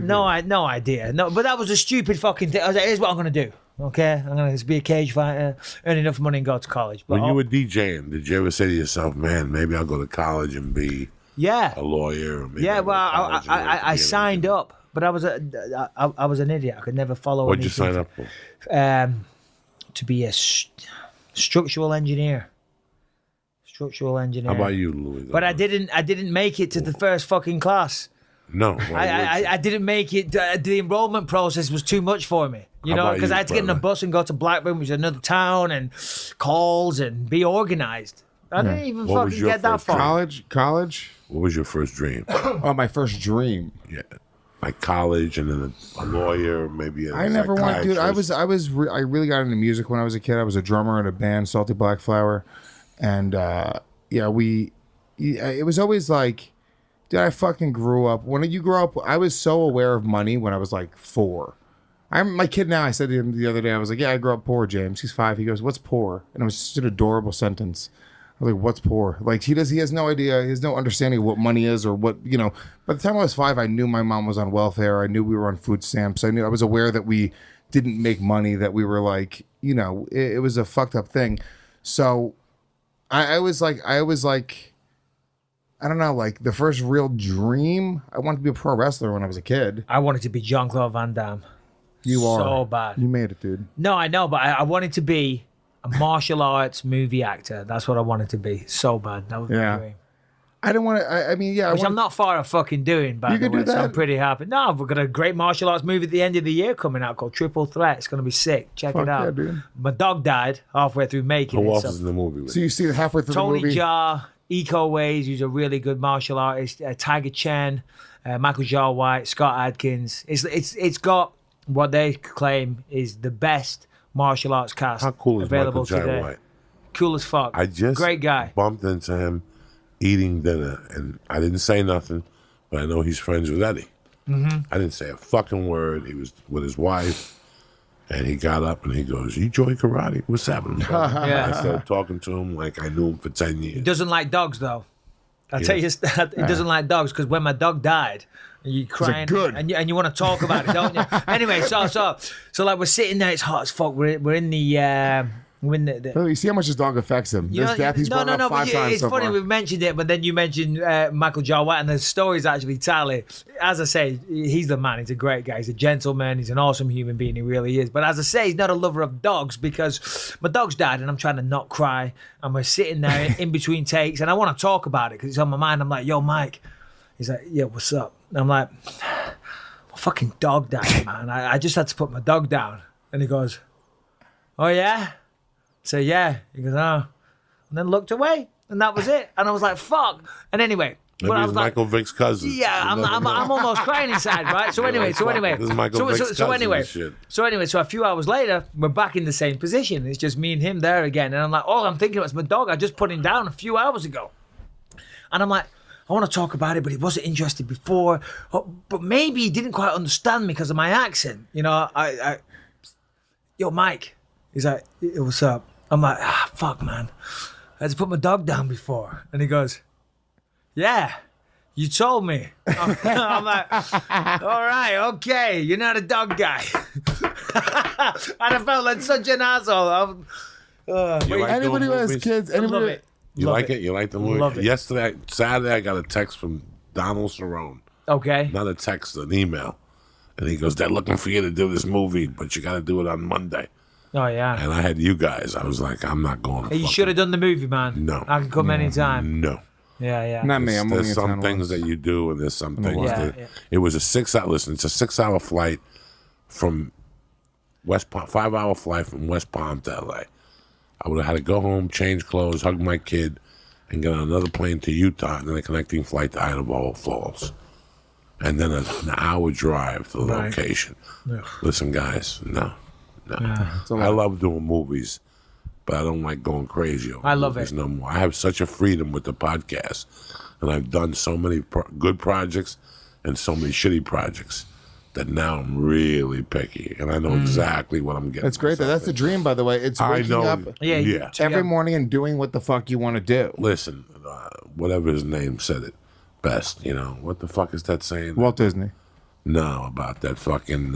It's when you could go from area to area with full enthusiasm. Winston Churchill said success is when you could go from area to area with enthusiasm.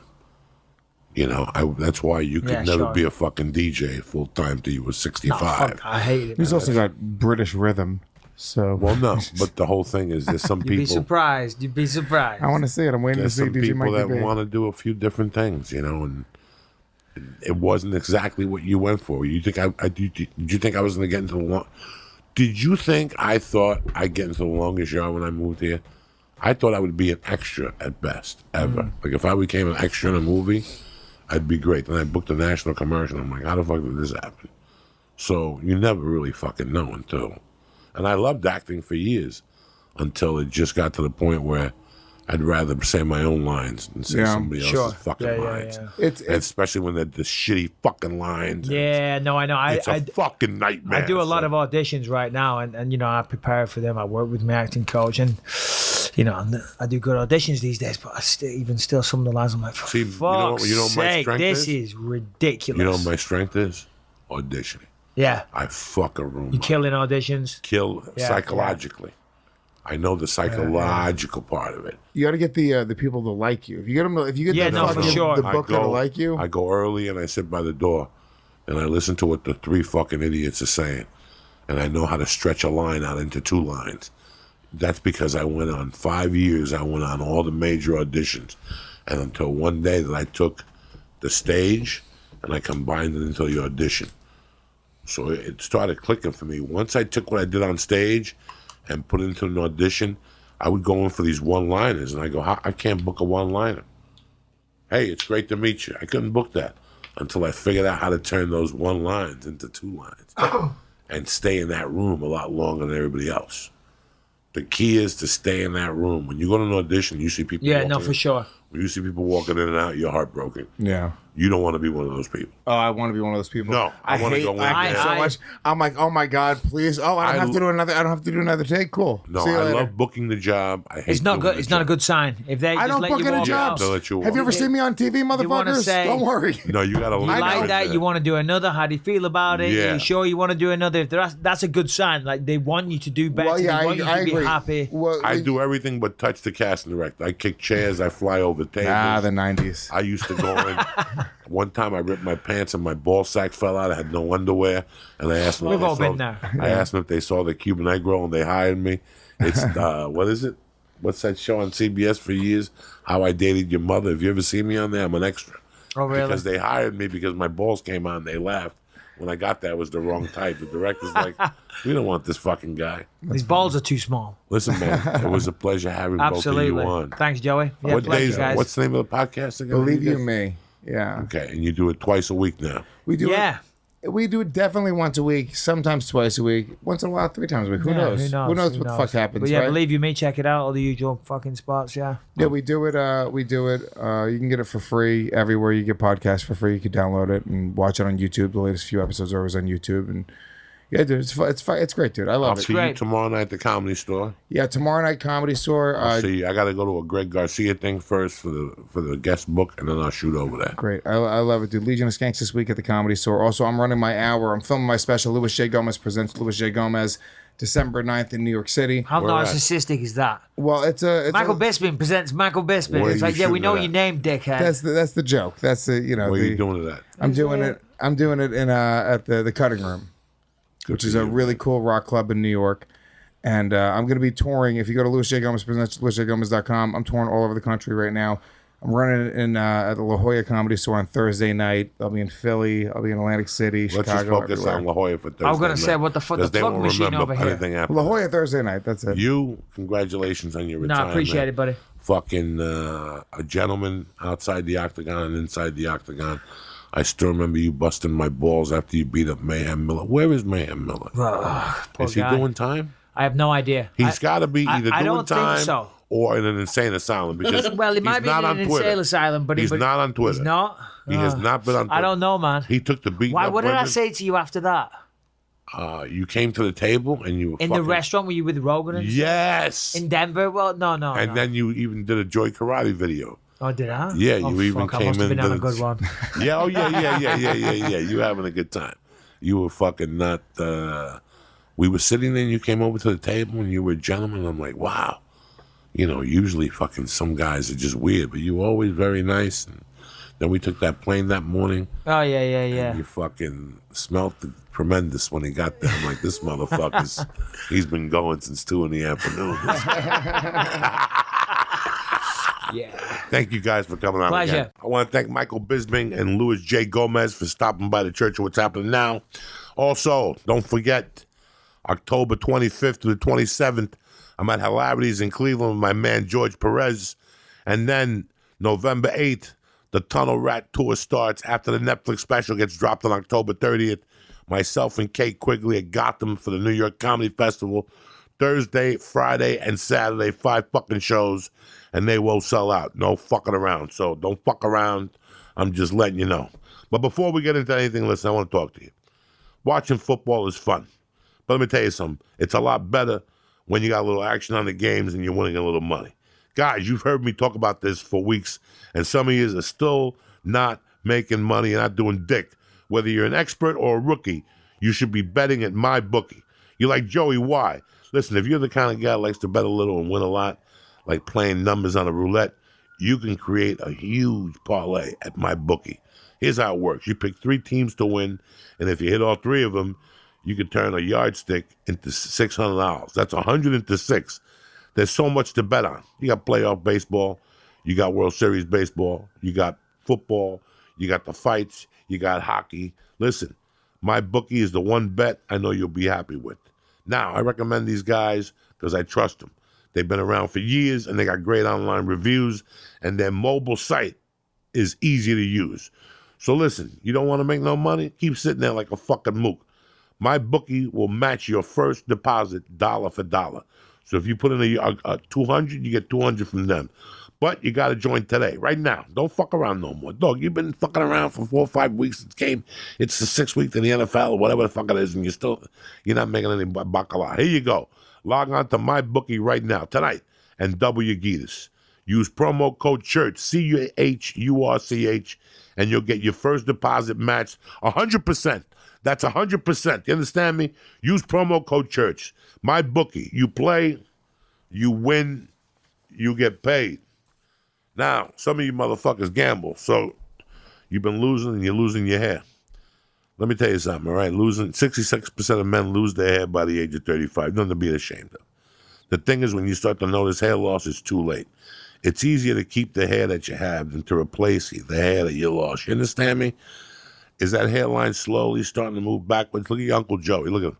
My hairline's starting to move backwards, but what do I care? I'm 55. I did what I had to do. Anyway, any bald spots yet? How you feel a year from now? If it's business as usual up there, I ask, do you want a bald spot to pop up, or do you want to do something about it first? Do you want your hairline to recede, or do you want to do something about it first? Why do guys turn a weird solution or do nothing when they can turn to medicine and science? Listen, I got the answer. You ready? Write this down. 4hims.com. It's a one-stop shop for hair loss, skin care, and sexual wellness, if you know what I'm talking about, for men. What you're going to do is this, all right? What we do is Hims connects you with real doctors, not these guys from Yugoslavia. Real doctors and medical-grade solutions to treat hair loss. What they do is they use well-known generic equivalents to name brand supplement prescriptions to help you keep your hair. This ain't no snake oil or no pills you get at 7-Eleven or some gas station. These are prescription solutions backed by science. Guys, it's tough going bald. It's a reality we all have to face. But listen, 4Hims makes it easy for you. 4hims.com. You got no waiting room, no awkward person or doctor visits, and you save hours by going to 4Hims. It's easy. You answer a few questions. A doctor will review it, and they can prescribe you a product. And guess what? They're shipped directly to your door. Nobody needs to know nothing. Now, the church family can get a trial month of Hims for $5. That's $5.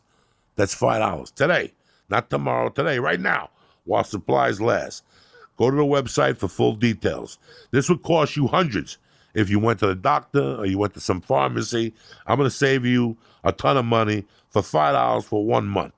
Go to 4hims.com/Joey. Again, that's 4hims.com/Joey. Now, let's talk about eating, because, you know, this is the time of the year when you got to eat a little bit and you got to eat healthy.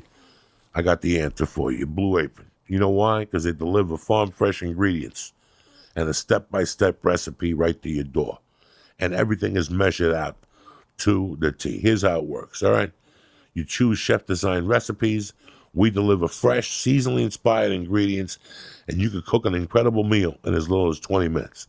I just told you 20 minutes. You know when you get home from work, you're tired, you don't want to order out, you don't want to get delivery and have some guy putting his fingers in your pizza.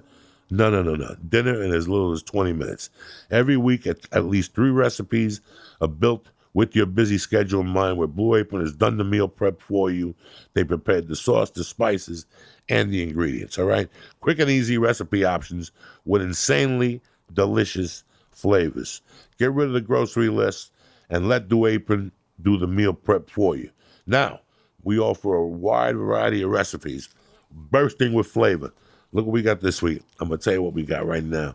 And I'm salivating at the mouth. You understand me? Ooh, stir-fried sweet chili chicken with broccoli and rice. What are you, crazy? Ready for this one? Tomato and basil pesto pizza. Seared steaks with homemade steak sauce and seared beef dumplings with jasmine rice. You know how to cook that stuff? No, you don't. But Blue Apron's going to help you, all right? Whether you're looking for quick, easy meals or the full culinary experience, Blue Apron will help you choose the recipes and the right options. So do me a favor. Check out this week's menu and get your first 3 meals for free at blueapron.com/Joey. Again, that's blueapron.com/Joey to get your 3 meals for free, gratis, on the Blue Apron, a better way to cook. I want to thank Blue Apron. I want to thank my people over there at my bookie. And I want to thank Hims.com, forhims.com for being savages. And I want to thank Michael Bisping and Louis J. Gomez. I want to thank you guys for always having my back and for always being there, for coming for the shows. We built a nice little family. I want to thank the Christ Killer. And I'll see you guys Thursday morning. Tip top motherfucking Magoo. Don't forget, next Tuesday, you got the guest book. Uncle Joey's doing something that's disgusting. You're going to love it, all right? Lee, kick that fucking mule. Thank you, dude.